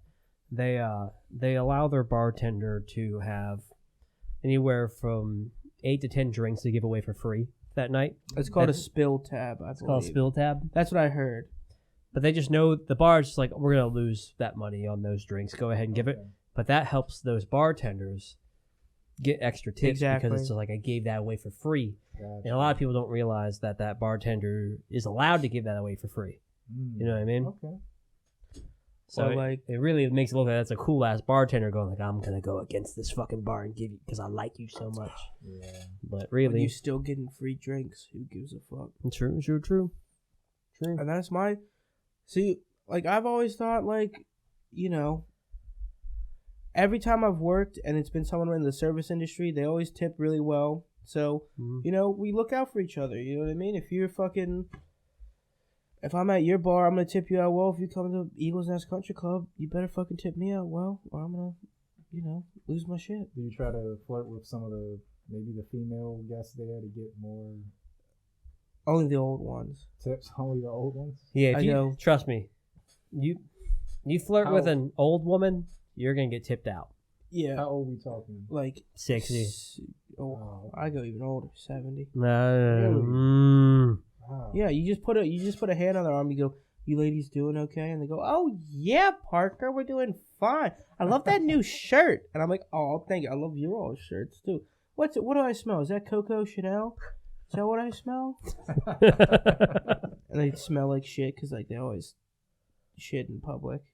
You know what I mean? Old people? Oh yeah. It's a real problem. Wait, why do they smell like shit? Because they took a shit. Right. They wipe. No. I worked this one wedding where these people were like I think it was like a Marine crowd. So the weddings have nothing to do. Like anybody can book a wedding there. If you're not a member, you're really not supposed to eat there unless you're like a guest of somebody, right? So these Marines like booked this wedding, open bar for 6 hours. So they're just constantly taking shots. And like, I'm not kidding you. I think we found 2 people having sex, a bag of Coke, and this one lady took a shit in the hallway on her way out or whatever. She left. Huh? She took a shit and left. I think we know who it was because we saw a girl like kind of like scurrying out, like holding her thing. But there was like a pile of shit in the fucking hallway, and it's the hallway with the bathrooms in them too. So it's like right there. I like how we said while she was walking out, like she didn't stop. I don't think she did. I think she just fell out. I think she was wearing a dress. Just fucking bump, drive by. Like now I'm looking impressed. I'm like, really? I didn't know you could do that. Oh, that's crazy. Oh shit! Hey, Bart, can you pass me another one of those Goose Islands? Yes, sir. You're really missing out here, Anthony. I'm telling you. I know, like this drinking thing. I kind of wish you guys get like a sponsorship, so you guys can really make some good money. Well, we actually do have a sponsorship. That's why we're getting so drunk. We're sponsored by Alcoholics Anonymous of America. No, I only get this drunk if I'm sponsored and paid to get this drunk. That's a fact. I'm not irresponsible on a Sunday afternoon. No, I don't work tomorrow. Go fuck yourself. It's like, so tell me how great that Jim Beam Kentucky Straight Bourbon whiskey is. Jim Beam's kind of shit. It actually is. Yeah. I like Jim Beam but apple. But this one is amazing. I don't know. I'd be down with a Refresca sponsorship. I would actually decline that one. How dare you? What about a White Claw sponsorship? Oh, hell, dude. I'd do anything for a White Claw sponsorship. I would pay them not to sponsor us. Oh, yeah. Here's $10 a month. Do not sponsor us, White Claw. There you go. Why do you hate having fun so much? It's not having fun. It's like, not I'm good. going to drink IPAs and bourbon because I hate myself and it has to be dark all the time. And I have to drink stuff that doesn't taste good because I'm a big, manly man. My name is Ryan Grimes. I can't drink anything that has any good sweetness or taste to it. I have to drink stuff that tastes like shit. Because if I don't, who knows if I'm a man or a woman or not? I don't know. You see this commitment? He's just staying in character. Like, My dad doesn't love me. Maybe if I drink enough IPAs and enough bourbon, he'll go, this is my son. wow. I feel like he's got one more in him. Oh, Jesus. No, I don't. Oh, okay. I'm like Ryan's dad. I don't care anymore. Oh, God. No, I think it tastes good. I hope that ruined your whole thing to anyone listening. I get the taste of bourbon, but not Jim Beam. I like Maker's I Mark. don't have taste buds. I told you, man. Oh, yeah, that's right. I just go with whatever's the strongest. You're like, taste buds are for pussies. I had seizures. Oh, that's, And I was in a coma. Yeah. that sucks. And then my taste buds don't work well because my olfactory bulb in my head got damaged, which is your thing that helps you smell. So I don't smell very well, so I don't taste very well because smell's a lot of your taste. That's not just for alcohol, but Anything. Get Yeah. out of here. Everything's dull. Oh, that Do you still like sucks. food? Yeah. What kind of food? Can you eat like really spicy food now? No, it still burns. Damn it! It still burns so I would much. have loved if you could like just go Yeah. to No, I'm Buffalo not- Wild Wings, be like, give me the Diablo sauce. Listen, I want to hang out with Dominicans just as much as you do. But I can't. I cannot go out and eat with them. Wow. That's crazy. So you can have like a Five Guys burger and just not I taste it, don't get me you wrong. taste it, But it's like, it's not how I remember. You know what I mean? Because I remember tasting prior, and everything's like like I can eat anything. It doesn't even fucking even matter. Okay. Could you eat glass? It matters. if it hurts, then I'm not good. Yeah. Sorry. Don't get me wrong. You see how I broke the little thing you walked down here where that glass is broken a little bit? Oh, Trust yeah. me, we tried to eat the glass. It didn't. tried. It didn't. It just didn't work. Oh, Jesus. Mouth was bleeding. It ain't good. And he had to Was it call at up his least a small insurance. piece? Huh? Was it at least a small piece? It was a whole glass. You can see the chunk over there. He deep-throated It was this big. Deep throat. Yeah. Yeah. He had to call up his insurance like, what do you mean I don't have dental? Oh. No, we're just kidding. Gosh, you would have to deep throat it at that point. It's no, like trying to chew it is like, yeah, it's no point in trying to do that. I feel like you would have to chew There are glass. people. I've read some really weird stories. There are people that eat like light bulbs and glass and shit. Yeah, there's and people eat metal. nickels. There's a dude and- who ate a whole plane. Huh? Yeah, I remember reading it in Ripley's Believe It or Not. A book as plane? kid. He ate it in, not at one sitting, but like over like, like 3 years. He like ate all the pieces to like a plane. I was imagining one sitting, to be honest. I'm glad you said that. I was like, how do you do that? That's bigger than him. That's 10,000 tons. How the? Yeah. This guy's Kirby. No one got that one? Fuck you guys. Oh, I get it now. Thank you. Supposedly, this is completely off topic. People used to have balls of magnesium, I believe. What? Why are you laughing at balls? Oh. Remember the good old days? Oh, man, I was trying not to People spit have that out. Yeah. Yeah, people have balls. They didn't drink these fruity refrescos or anything. They drink Jim Beam bourbon and Goose Island IPAs. Like real men. Oh, gosh. Oh, guys, I have to go and take a urination real quick. So I will be right back. All right. Guess we'll keep the train moving, I Yep, guess. good luck. Choo choo, motherfucker. That's the plan. See you guys in about 3 Okay. minutes. I'm gonna tell you what definitely impressed me about you, Parker, is that that theater show you did in West Virginia. Oh. And how you won back the crowd and everything. That was dope. That Everybody, opener. all the other comments was like, "Yo, that was pretty cool." To see that, like, you know. That opener I wrote like on the spot, and normally those work too. And like when it didn't work, I was like, "Fuck it, Yeah. I'm just gonna go ham. Like I don't give a Yeah. fuck. These people don't like me in Kaiser, West Virginia. I'm not gonna lose any sleep over it." I was nervous. I was like my first time going up there because it's still West Virginia, and it's like It's like 3 hours away for me. I'm probably gonna be the only one up there.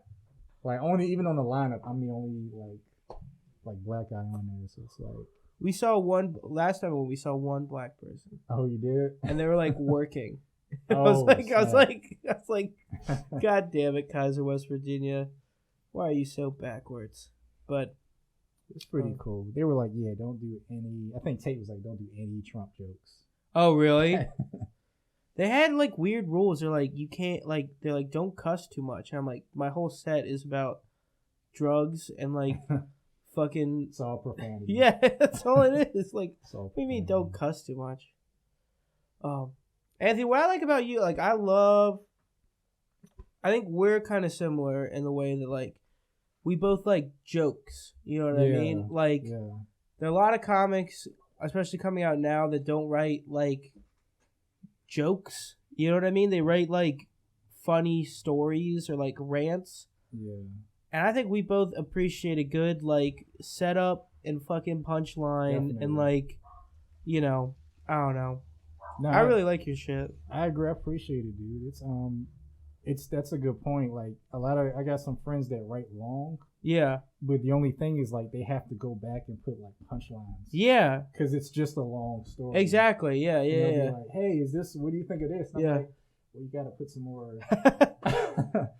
So that's the only thing. That's why I try to start short and then like grow it. Yeah, I'm the same way. Yeah. I know it's a punchline again. Exactly. Yeah. Then you can add more. Or you have one joke and then you add a tag. Yeah. And you add a starting bit and then you like kind of grow it instead of. The thing I hate is like. So I think open mic stand up comedy has basically ruined me, where I hate stand up comedy in a lot of ways, and like the thing I hate is like people that don't write any jokes. Like, they'll go 6 months and it'll all be like Bill Burr, like light, you know what I mean? Like, trying to be Bill Burr. And I like always tell them, just like, write a fucking setup and a hard punchline. Mm. And I hate it. I don't know. The way it was described to me is like, as comedians, we're kind of like magicians.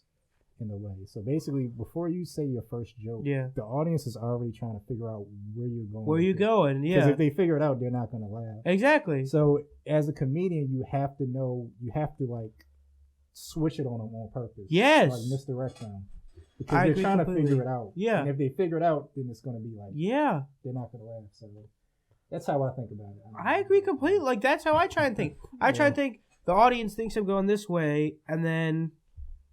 hard turn and it goes like a different way, and that's when they laugh at the joke. I don't know if you guys like Anthony Jeselnik. Oh yeah, he's great. Yeah. That's all he does. Yeah, one of the best. And even seasoned comics still don't know where he's going. Yeah, because it's just so like left field. So, but yeah.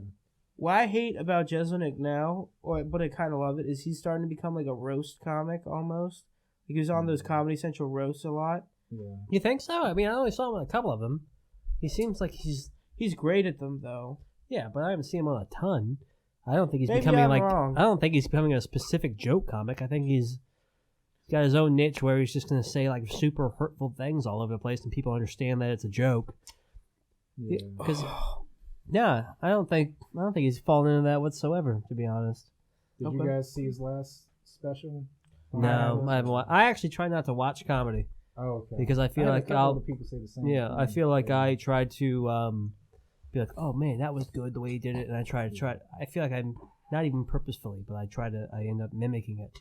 Oh, you know? Okay, I see. Because I used to always watch Patrice O'Neal and Bill Burr. Yeah. And then I would end up they're so great, but I'd end up being like you were talking about Bill Burr light or Patrice O'Neal light. Yeah.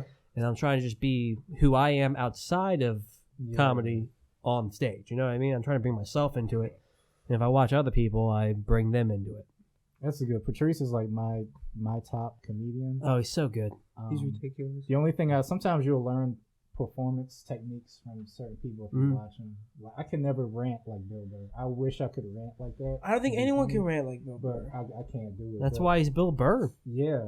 Yeah. What I try to do is I try to tell my jokes like I'm thinking about it as I'm saying it. Yeah, that's what a lot of people do. Yeah. I think Louis C.K. mentioned that too. Like you may have done it 100 times, but just say it like you don't even know what's coming. Yeah. And, Yeah, I can definitely tell times in which I'm able to do that on stage. I do really well. I can get laughs the whole way through. Yeah. But there's nights I have off nights to where I'm just running through the motions, and the audience can so tell. Like I had a show at the Cellar Door in Frederick here, and it was just after like a family tragedy. So I was just running through the whole motion, man. I bombed. So I think you were on the show. Were you on that show that night? I'm not quite sure. It's me, Jim Bryant. I think you were on it too. Yeah. Dude, I did not do good that night. People told me I did all right, but I just felt so bad about my set. It was terrible. Was it like a very close person? You said somebody. Cousin killed himself. Oh. Yeah, it was rough. It was a rough time for a little bit, and it was like one of those situations where it's like, so he's schizophrenic, right? And you're like, you sit there and you're thinking, like, oh, I could do more while he was alive that could have helped to prevent what went down. Right. But while he was alive, everyone just kind of booked it in. It's just like, oh, that's our schizophrenic cousin. That's who it is. Like, and no one really tried to bring him under their wing and try to help him out. They just kind of took him to the side and took him for granted. And then all of a sudden it happened, and now everyone's sitting here trying to get together as a family. And you're like, oh, man. Like, everyone's got to be thinking the same thing. Like, we didn't do shit for this guy. And I don't know, I still feel bad about it. I still feel really bad about it. It's like, so weird during funerals. That's always the one time when everybody wants to come together. Yeah. And, you know, I don't know if you think like me, but it's like, you know, we didn't talk to this guy at any point beyond this moment. And it's like, sometimes I'll figure out if it's really genuine or not. Because we were supposed to meet up with somebody. How many funerals have you been a part of like that with close family members too, where you're sitting there going like, hey, we should all get together sometime because this loss, because we don't appreciate each other that much, and we should really get together. This was my first time with it being real severe, like a younger person in the family dying.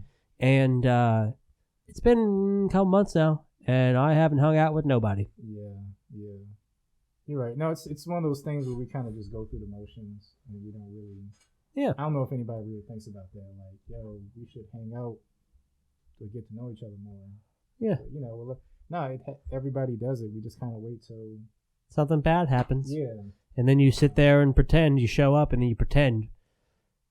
That's what it is. Most things are pretend. Yeah. Most interactions when people being nice are pretend. Yeah. Just in general. And that's what that's why a lot of people get bugged with me. Honestly, like there's a lot of people you'll find that like they're like, oh, he's an asshole, but I try to speak my mind and what I think pretty much all the time, and it's not the best. Yeah, I think that's good that you're doing it. It's just like other people can't handle their truth, and but some kind of sucks because you got to be phony, like you said, pretend. I can't do it. Yeah, I feel like it takes a lot of work to pretend. Or for like, because you're lying. Yeah, for me, it takes a lot of work. If I'm pretending, I'm like, this is exhausting. Yeah, because if you're lying, you got to remember your lies. You know what I mean? Right. Like, I had this pathological liar that I lived with in college. I won't say his name or anything, but like, he one day, this is a lie he tried to tell us. He told us that his dad worked for the DEA, right? And okay, cool. I hear it again. He was trying to tell us that his dad worked for the DEA, which at that point you're like, okay, we figured out his dad was a plumber, eventually. So like that ended up being a lie. But he was getting to the point. He goes, yeah. One time I got pulled over going 85 and a 55, and I was gonna lose my license. And the cop came up to me, and he goes, oh man, you're Mills boy, aren't you? His last name was Mills. Mm-hmm. He goes, all right, I'll tell you what. Since you're Mills boy, we'll give you a ultimatum here. Either you lose your license or you come and work for us at the DEA. A DEA agent pulled him over, by the way, for a speeding ticket. That's what he's telling us. Wow. And you can work on a special task force trying to get local drug dealers. and shit like that. And then our one roommate, Ross, goes, yo, dude, that sounds like the plot to Too Fast, Too Furious. We was like, you're lying, aren't you? You're going to be working closely with Vin Diesel. Yeah. We got Triple X up in here. But one day we found him crying in his car when we were going to go to class. And we walked by. We were trying to be nice about it. We're like, hey, you all right? And you talk to anything? He goes, no, I'm fine. And we get out, and Ross goes, I bet he's just crying about all the lies he has to remember. Like, that would stress me out, too. That's why I don't know, man. I can't lie like that because like that. You got to remember all of them, and you're just constantly trying to fucking... Yeah. That's a stressful fucking... Becomes a job. It really becomes a job if you're going to be that big of a liar. You know? It's probably why presidents age so fast. Yeah, because they're just nonstop lying. True. Yeah, you're right. Yeah. No, there aren't aliens. They get another gray hair. No. Trump's like the only president that you can see hasn't aged much, but it's because he always wears so much makeup and has a wig. That's the only reason. He's also probably super used to lying too. You know what I mean? He just doesn't give a shit. Yeah. He's like the first president that's not upset about the fact he has to lie every single day. He's like, what do you mean? I do that all the time. Can you imagine? That's like if Barack Obama had an afro on. You would not think he was stressed out. This guy's enjoying himself. He's like, why do I imagine Barack Obama now? His entire presidency, he just has a terrible afro wig on his entire presidency. He's like, but just so you can't even tell the stress. Yeah, I'm gonna put this on. Well, dude, as soon as Obama stopped being president too, he looked like 10 years younger. You know what I mean? Like, he looks good now. He looks healthy. Yeah, he doesn't have to do anything anymore. He gets a pension for his whole life and gets people to take care of him. Gets security. I mean, why would you be stressing anymore? Amazing book deals. That's true. Stuff like that. Yeah, book deals, speeches. You know, all those lobbyists that paid him off before he went in the presidency. They're still giving him money. Those guys make like at least $400,000, if not more, to just speak, man. Really? Like a speech? Insane. Well, you remember the those Clinton speeches, dude. Yeah. Yeah. Dude, I'm telling you right now, Trump's going to go around doing speeches after his presidency. Yeah, but how is Hillary Clinton set? Huh? How good's her I got set? you, Father. Does she really have an hour and a half of good material? Not good. Not good material. I would love it wouldn't it be great if a president just stopped being a president? They started trying to do like open mic stand-up comedy. First of all, they wouldn't even have to do open mic stand comedy. I know. They would just go straight to selling out the fucking Apollo. Yeah. But wouldn't it be funnier if they had to do it like the right way and they had to go up like through open mic stand-up comedy? Yeah, it would be. You know how many people would heckle the former president? First of all, I feel no, like... but then also the Secret Service is always laughing at everything he says, too. So it balances out. All of his shows are 40 Secret Service members. Just, God damn, he sells out every show. How's he do it? Like, you have, like, bringers at every show. Just because he's the best bringer of all time. Yeah. I already hate him. Like, got 40 people. Who's going to win this comedy competition? Barack Obama. Got a gun pointed at all the audience members. Like, who's going to win this competition? Hey. Oh, okay, so we're talking about Hillary now. So we're talking about, okay. I think Obama could do it. Obama has the delivery for it. He has that weird ass. He's a good public speaker, man. So, I went to the grocery store the other day. You know what I mean? Fucked your mom. He's like I would laugh at that if Obama said that. Yeah. He was like, oh, he's just a blue comedian too. He's just like, so I was knee deep in this girl's pussy the other day, and I started squirting all over her eye. But like, he's just the most blue comedian. We need to have the presidents do the aristocrats joke. That's our goal now for this podcast, is to get Bill Clinton and like George W. Bush and Trump and Obama to do the aristocrats joke. Bill Clinton Netflix special with like, I'm trying to think between like an Eddie Murphy and a Bill Clinton Netflix special, which one would be more like famous? Bill Clinton. Oh, I say Eddie Murphy. I don't think so. I'm with Eddie Murphy, but nobody wants to listen to Bill Clinton have Alzheimer's right now. Are you kidding me? I do. I want to see if he slips up. I just want to see if he's just like, yeah, I fuck Monica Lewinsky. He does a lot of that. It was real good. It's hilarious. 9/11 was an inside job. Anyone else here have a wife? Anyone else here have a wife that tried to run for president? Do crowd work. Anyone else here got a wife that really loves them? Neither do I. Oh, that's a good Rodney Dangerfield joke. Me and my wife were happy for 21 years. Then we met each other. It's a Rodney Dangerfield. Anybody got a wife that wears pantsuits every day? I might be the only one that does. And I really like that one. Oh God! You know how hard it is to fuck someone in a pantsuit?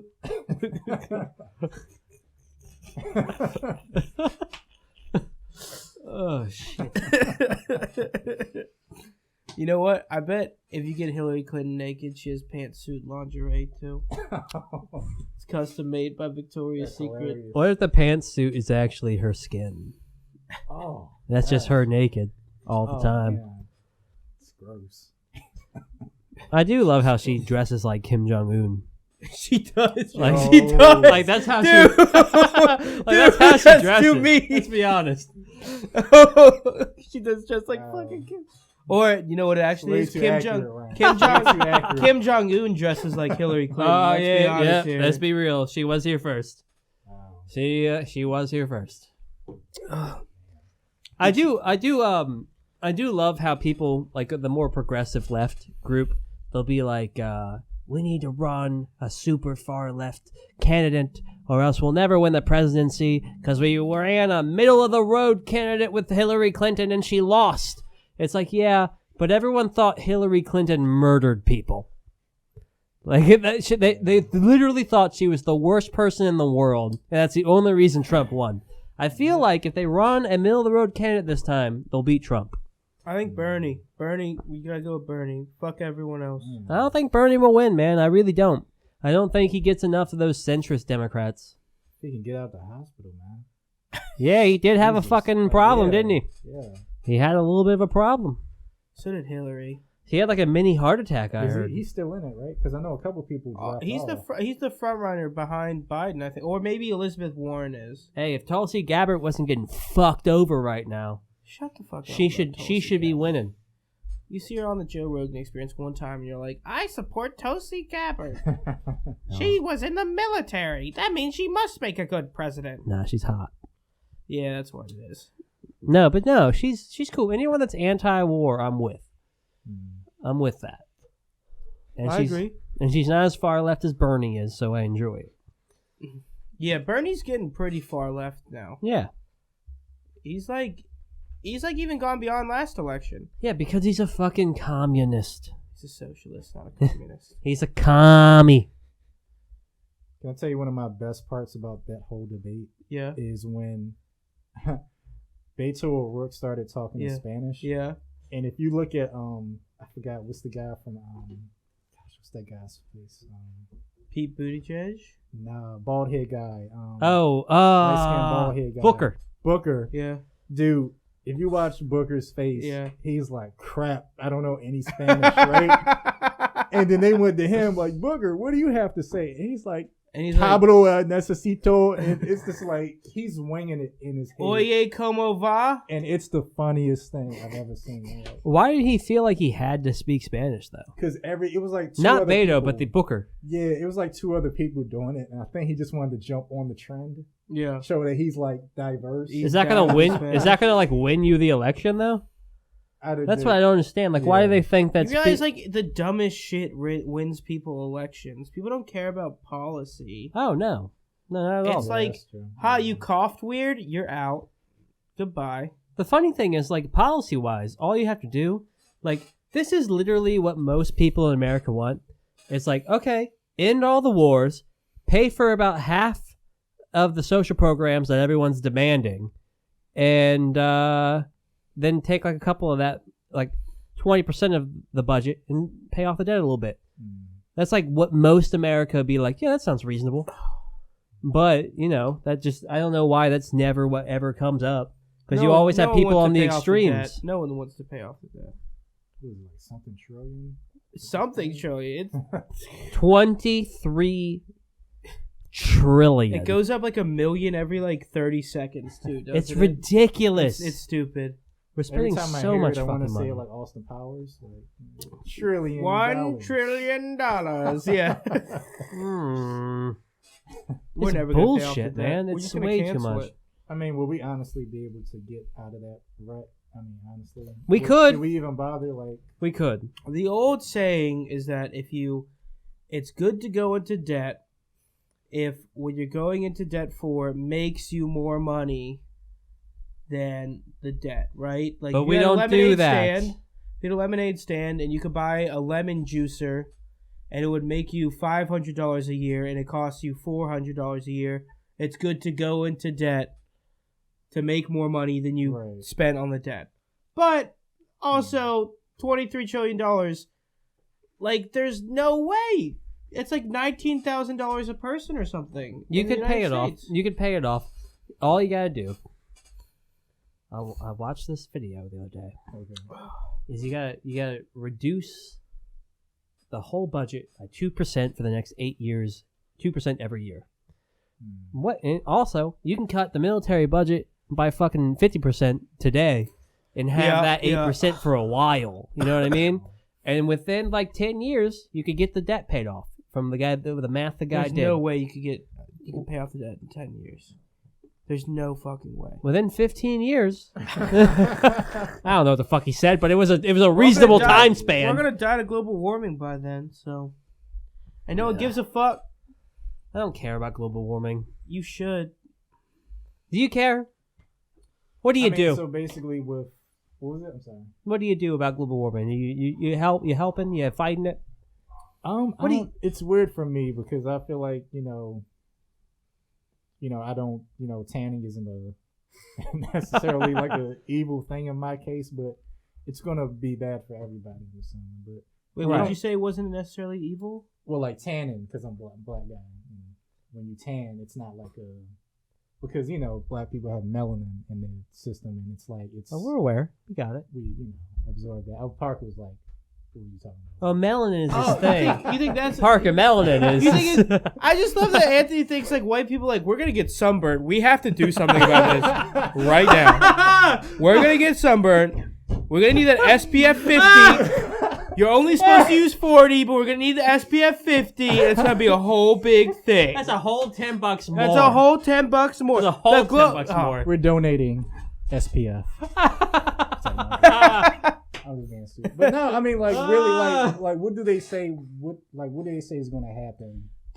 So basically what they say right now, from a lot of stuff I've heard, is we've already started a feedback loop. So basically, in the ice that's in the poles, there's a ton of carbon dioxide, and it started melting. And when it melts, it releases carbon dioxide, which warms up the earth, which makes this ice melt, which makes it release more carbon dioxide. And we're already past that point, pretty much. And the oceans are turning into acid, and tons of fish are dying. Like they're getting acidic. Got it. Okay. Yes. And basically, when the polar ice caps melt, it's going to raise the sea level. It's going to displace tons of people. So there's going to be a huge refugee crisis on. Like, think about the economy right now. Think about how many people are barely getting by. You know what I mean? And then add into that, we have your entire population in refugees right now. So you're going to have to, and it's like, well, what do? You know what I mean? You can't just machine gun down like a ton of people. You know what I mean? Like, that's horrible. Like, what? The predictions are pretty grim. They say by 2070, I think it is, that like 30% of the world's population is going to be displaced. But also, most people's predictions of all time have been wrong. Okay. Let's also look at that. Fair enough. Why are we looking at that? And also, I love how the only solution to any of this is to have a carbon tax. There's no other solution that they put forth. It's, hey, we're going to tax all you fucking assholes some more for all the gas that you use. That's what we're going to do. Or you could get rid of subsidies. Diesel isn't taxed at the same rate as regular gasoline because of farmers. And I would agree with get rid of that. And that's a thing I would agree with. And a ton of ships get away with using incorrect like motors and stuff, which shipping is one of the biggest contributors to global warming in the entire world. Okay, but also they get away with tons of illegal stuff. Also, isn't shipping one of the biggest it. contributors to how the world goes around right now, and people get their things very quickly, and everything functions as quick as it does. The world's gonna die, though. Like, but that's a debate. That's a debate to have. And also, it's not a debate to have. And the also, world's gonna die. The political solution is not like, hey, we should really check about what all these shipping people are doing. It's, hey, Anthony, you're using a lot of fucking gas in your car. We're gonna raise the gas prices, you motherfucker. That's not the political. They literally say, Anthony Wright, you're paying more money. That's not. That's what they say. Not on the far left. They don't. They say pay a douchebag tax for your Hummer. I'd be down with that. Yeah, man. First of all, that's fine. I'm fine with that as fine well. With that, okay. Yeah. Let's just kill that guy. Like they won't even they won't use the Hummer. We'll burn the Hummer. Do you remember Hummers? Back when you could buy a military fucking vehicle and drive it around and they wouldn't even fit into parking spaces. The H3 could, but the original Hummer would not fit into a fucking regular parking space or whatever. Do you guys remember that shit? Get like 5 miles to the I actually haven't. Exactly. Yeah, it was bad. I haven't seen a Hummer in like 3 years. They stopped making them. Probably when it's thing. I mean, not people don't get them. Yeah, I mean, honestly, you should just beat up people with Hummers is what should happen. They're the problem. I think there is a real point to putting money towards cleaner energy and towards getting rid of, to making sure that companies don't, pollute a ton of carbon dioxide. Yeah. Because the world's gonna die. It's not like it's gonna be 5 degrees warmer. Oh no, I'm gonna have to the world's gonna die. Should we bother trying to resuscitate it? Or should we just let it Yeah, 'cause like George Carlin said, the world's not going to die. Just us. Yes, us. Yes, that's a good. I'm a member of us. Before we got here, Yeah, the world's gonna be fine. Yeah, fucking hell. But here's my thing, man. So you're sitting there, and you're like, oh, we should do something about it. Like literally, the point has not been addressed with all these fuckers, where the only solution is to increase the carbon tax. And all it's going to do is have the oil prices go a little higher, and then we're paying for that. And then they're pretty much telling every third world country to go fuck themselves. Like, oh, you can't ever get any more energy because you're going to make everything worse. Go fuck yourself. Because the world's going to die.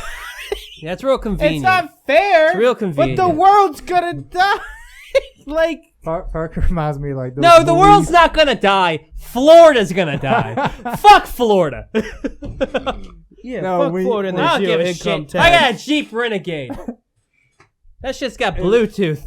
Every time I'm riding Parker it around. That, I think of those movies where it's that one crazy guy trying to warn us. Yeah. But we don't pay attention to him at all. The day after tomorrow. Yeah. Their models are wrong. What's 2012?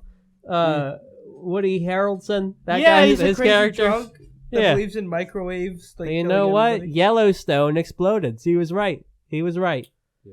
And also, fuck it. Yellowstone's gonna explode! Like, one day, one way or another, we're fucked. We're not gonna stop Yellowstone. We might as well just be happy. Yeah. No, or we could just, do a little bit. What do you drive around, Parker? A Honda Accord. A car.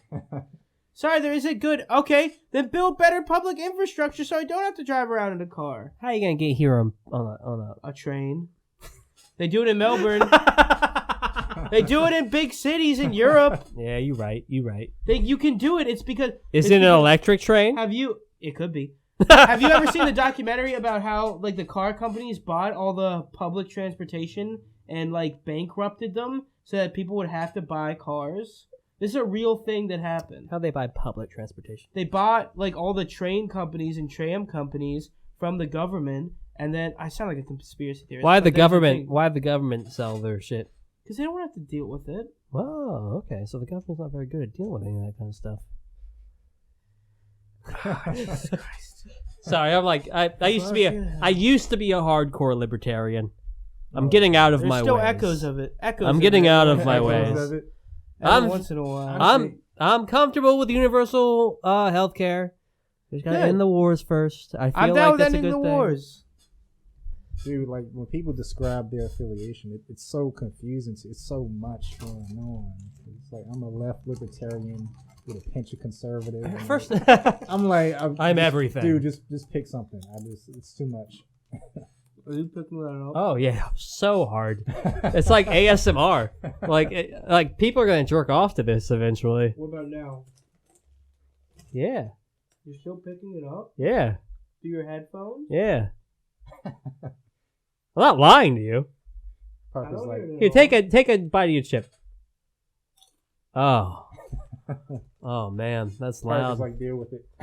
Here, let me get one. You want one? You want to do a simultaneous? Yeah. All right. 3. No, we have to cheers them. Oh, That's cheers. fucking idiot. Oh, okay. Cheers or chips. All right. 3, 2. 1. What kind of Doritos are these? Cool Ranch. Sponsored by Dorito Cool Ranch. Preferably biased. Have you ever been to a ranch? They're pretty cool. Enough snacks. I feel like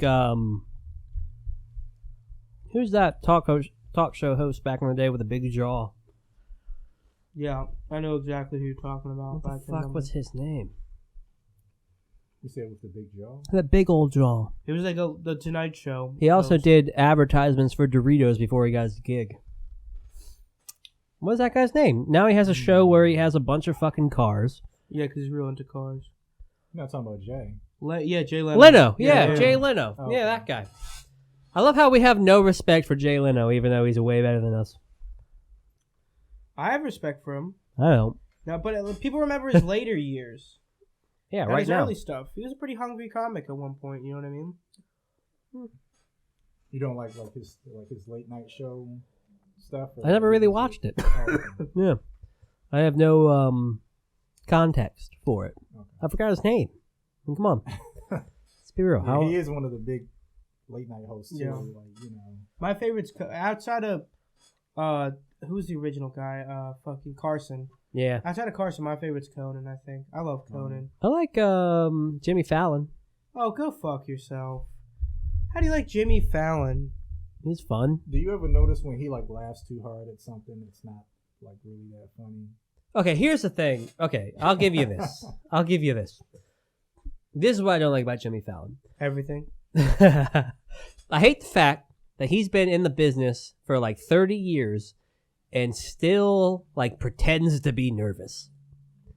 You know? You know what I mean? Like that's his spiel. Is I'm the nervous guy and I laugh because I'm nervous on SNL, but I have this whole fucking show that there's no way they're gonna fire me from anymore because I've been here for 25 fucking years, and I'm still gonna be like, oh, hey, what's oh man, I'm so like, what's gonna go on with you today? Jason Segel, everyone, like, fuck you. You know, I don't even like him anymore. Who's Jason Segel? It's related to Steven Seagal? He's the action movie guy. He was bald. He did Cranked. Crank? Oh, he's thinking about No, he did not do Crank. gosh. I'm trying to remember his name. Jason Statham is who I'm thinking of. Statham, yeah. Who did I say? Yeah. Jason Seagal. Oh, I was thinking Steven Steven Seagal. Seagal and Jason I did. Statham? I added them. I added them together. That's what happened. Oh, you little punks need to listen. Oh, dude, I would love that. That would be great. Oh, you little punks! I know keto. Dude, Crank. Have you guys seen the Crank movies? They're Both of great. them? Well, the first one's great. The second one's better than the first one. No, it's not. Yes, it is. No, it is not. Get out of I here. gotta watch the second one. I just saw the one where he's smashing the chicken. Yeah. That's the first one. Oh, it gets worse in the second. The second one's bad. It's The not. second one is great. It's not good. When they have the Godzilla scene, where they're in like the giant puppets, and dude, it's so Yeah, good. you thought that was a good scene. I love it. Oh my god! So, Okay, so what you're doing is you're one of those guys who's like, it's so bad, it's good. No! Not it's so bad it's good. It's not The Room. It's because Crank is about being zany and like being over the top action. And that scene is very over the top and fits the genre of movie. It's so bad, it's good. It's not, it's so bad it's good. That's not, oh, Jesus. Should I bother trying to watch it? Or No, just watch the first one. Yes. Just watch the the dude first from the one. first one that gets killed, he comes back as a head in a jar. And in the next one, he's in an aquarium with like yellow fluid, weirdly enough. Just let that sink in for a second.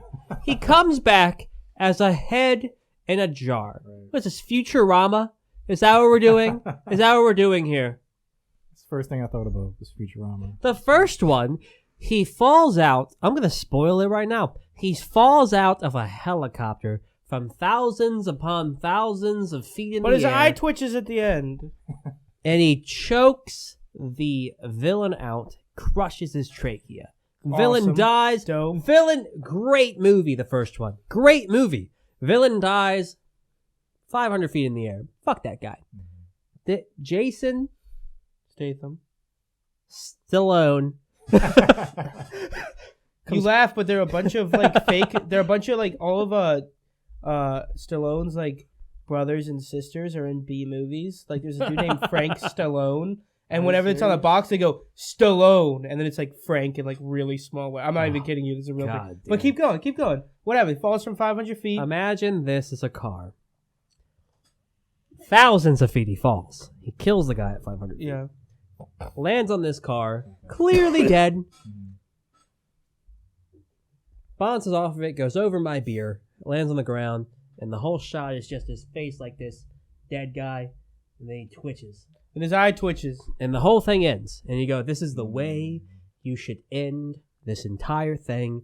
Great fucking movie. And then you know what they do? They bring him the fuck back for a terrible sequel. That's what the ending of the movie meant, was that he's still fucking alive because he's Jason Statham. And he comes back. He might as well be fucking Jason Voorhees. Perfect. Just coming back. It's over the top. He has a Chinese neurotoxin. It's Whatever. Bad. It's bad. So he comes And back. they give him a fake heart the second time. Because they steal his real heart. He needs his heart. His cherry. Does it sound good to you, Anthony? My strawberry tart. And the guy's like, what are you talking about? My heart. My strawberry tart. Because he uses Cockney rhyming slang. I'm They sick of stole this. his heart. They and steal gave him his a heart and they give him a fake heart. So it's called Crank 2 High Voltage because in the first one, I don't he even needed like to keep- talking about He this. needed to keep his heart rate up, right? So he needed to keep his heart rate up. And the second one, gotta pump adrenaline in my fucking heart, or else I'll die. And this time, I won't even fuck my girl. Keep going. I'm and the sorry. next one, he has to keep his heart like electrified. So he's constantly like tasing himself, like running into electrical wires. It's fucking awesome. It's one of my favorite movies of all time. It's bad. It's so good. It's a so bad. good. Dude, and they go, see, the start of the movie is they go, It's a bad and there's a film. bunch of Asian people, and they take out his heart, and they're about to cut his dick off, and because he has a really big dick, supposedly. And, It's taking up too much blood supply. And so they go, we're gonna That's cut what's his going dick off. on. And that's what like wakes him up. He's like, You're not gonna you take ain't my fucking dick- taking my dick off. Not on my watch, bruv. I'm Jason Schwarzenegger. You're not fucking taking my dick. The fuck up, Jason Schwarzenegger. You little bitch. Oh, I wish I could do a Jason Statham impression. Man. Anybody that can do impressions, I like. motherfucker. Like he does. He's There's just really certain words intense. you can do. Yeah. The economy. The economy. Subvention. Here's my economy. I kicked the Japanese president in the face, and they give us all the money. Face. In the face. Face. Give me all your yin. That might be Chinese. I don't know. Yeah. That's Chinese. I thought about like a really effed up joke with that crank thing. I thought Yeah. like if Jason Statham, he was the main character, was a black guy, and he had to get electrocuted to keep his heart running. Yeah. All he had to do was just drive his car around and just let the cops take Guys, him. just taste him. Well, I've always wanted to make Crank 3 low blood sugar, where it turns out he's a diabetic and he has to keep eating like sweets to like keep his heart going. That's the movie I've always. I even wrote like the first like like a 5-page script you did it, for the Parker. first You scene. did it. You topped it. You did it. I'd watch that one. Wouldn't that be great? I'd watch that one. And like goes into and he gets like chocolate and like flowers for his girlfriend, and like that's when like the people spring on him like, Chef Chelios, we need your what makes insulin in your body? We need your pancreas, and they take his pancreas or whatever, and he's just like constantly eating like chocolate and shit like that. Wouldn't that be great? I'd watch it. I would too. I would watch it, but I wouldn't tell people I watched it. What'd you go see? I saw The Joker for the 4th time. That's what I just saw in theaters. I love that movie. It's so good. We live in a society. I do love how the Joker movie, when that first came out, everyone was just like, the Joker movie's going to have to apologize for all these incels that are so clearly going to shoot up the theater. It's almost like the media was trying to have that happen. Yeah. And then all that happened, I saw they just all started like going on some walkway in DC. Yeah, and where it's filmed. That's the only thing that happened is a bunch the thing is, they talked about incels, but really the film, from what I heard, was a commentary on how the modern economy like breaks people. You know what I mean, and leaves people kind of hopeless. And they tell stand-up comedy jokes, and I'm like, yeah, it's me. Oh, I gotta say, that fits pretty well with us. I do like how they did have some New York comedians in that movie. Pretty dope. Who'd they have? Like Gary Goldman. Oh shit! Okay. I know they had Greer Barnes. I don't know if you know. I don't know Greer that. Barnes No. is, Mark and Maron. Sam Tripoli. I know Sam Tripoli. Yeah, He's the conspiracy guy. yeah. I think it was Sam Tripoli. It might have been somebody else, but they had New York comics in the film. Yeah, which that's was awesome. dope. So. They had Mike dope. Maron as well. Yes, he was the Jewish lawyer or Yeah, something. yeah. Or Jewish like contract guy. yeah. It's pretty cool. The Jewish guy. Yeah. Yeah. Dude, when I see that staircase in that movie, I always think to myself, God, I would hate to fall down that staircase. And you see how long it is? Yeah. That's the I'm same. like, That's the dude. same staircase that was in The Exorcist, right? Or am I wrong? I don't know. I'm Not unfamiliar with The Exorcist and The Joker. It's the one in DC that's super long. You're talking about the original, like the actual Yeah. original Exorcist. I gotta look into that. You look it up. Not Nope. even sure. All right, I'll look it up. Well, all right, what should I type into Google? Oh. Exorcist staircase, same as Joker staircase? That works. That might work. Hope it just comes back no. Exorcist Doesn't even steps. explain it. Oh, hold on. What's it say, Parker? What's it say? There's a whole Wikipedia article on it. Please don't read Wikipedia. It said, and I assumed it would talk about. I only read BuzzFeed. I like BuzzFeed. So it's in Georgetown. Was that an Washington, unironic D.C. comment that you like BuzzFeed, Anthony? No, believe it or not, like they got a lot of random articles and like random facts and stuff that I like look into. I do a lot of reading, so like, I'll just read stupid stuff On BuzzFeed. sometimes. Not all the time. I'm not gonna lie, I'm judging you a little bit. A little bit. Yeah, I'm judging you a little bit. Like this website. Just a whole tad. Just a whole tad. Just a whole tad. I'm judging you. Whole thing. Yeah. Not a lot. What do you read on BuzzFeed though? I don't read nothing on BuzzFeed. Oh, I thought you just said you. No, I was making fun of it. Oh. Yeah, okay, yeah. got No, it. I See don't what really you did respect there. BuzzFeed. No. Okay. So here's what I read on BuzzFeed. Nothing. BuzzFeed is what I do when I go to McDonald's after I've been drinking. No, they have something with food. They have something with food. Yeah, I'll fuck with that. Where it's just like, hey, this is how you cook a Like- fine ass sweet potato casserole. You can add chicken, beef, shrimp, either one of those, and it'll be good. And that's about it. Food only. Got it. Yeah, because the rest is like bad. It's just not good. I've been warned. I will know. Steer clear of the BuzzFeed. All right, do you guys mind if we wrap up?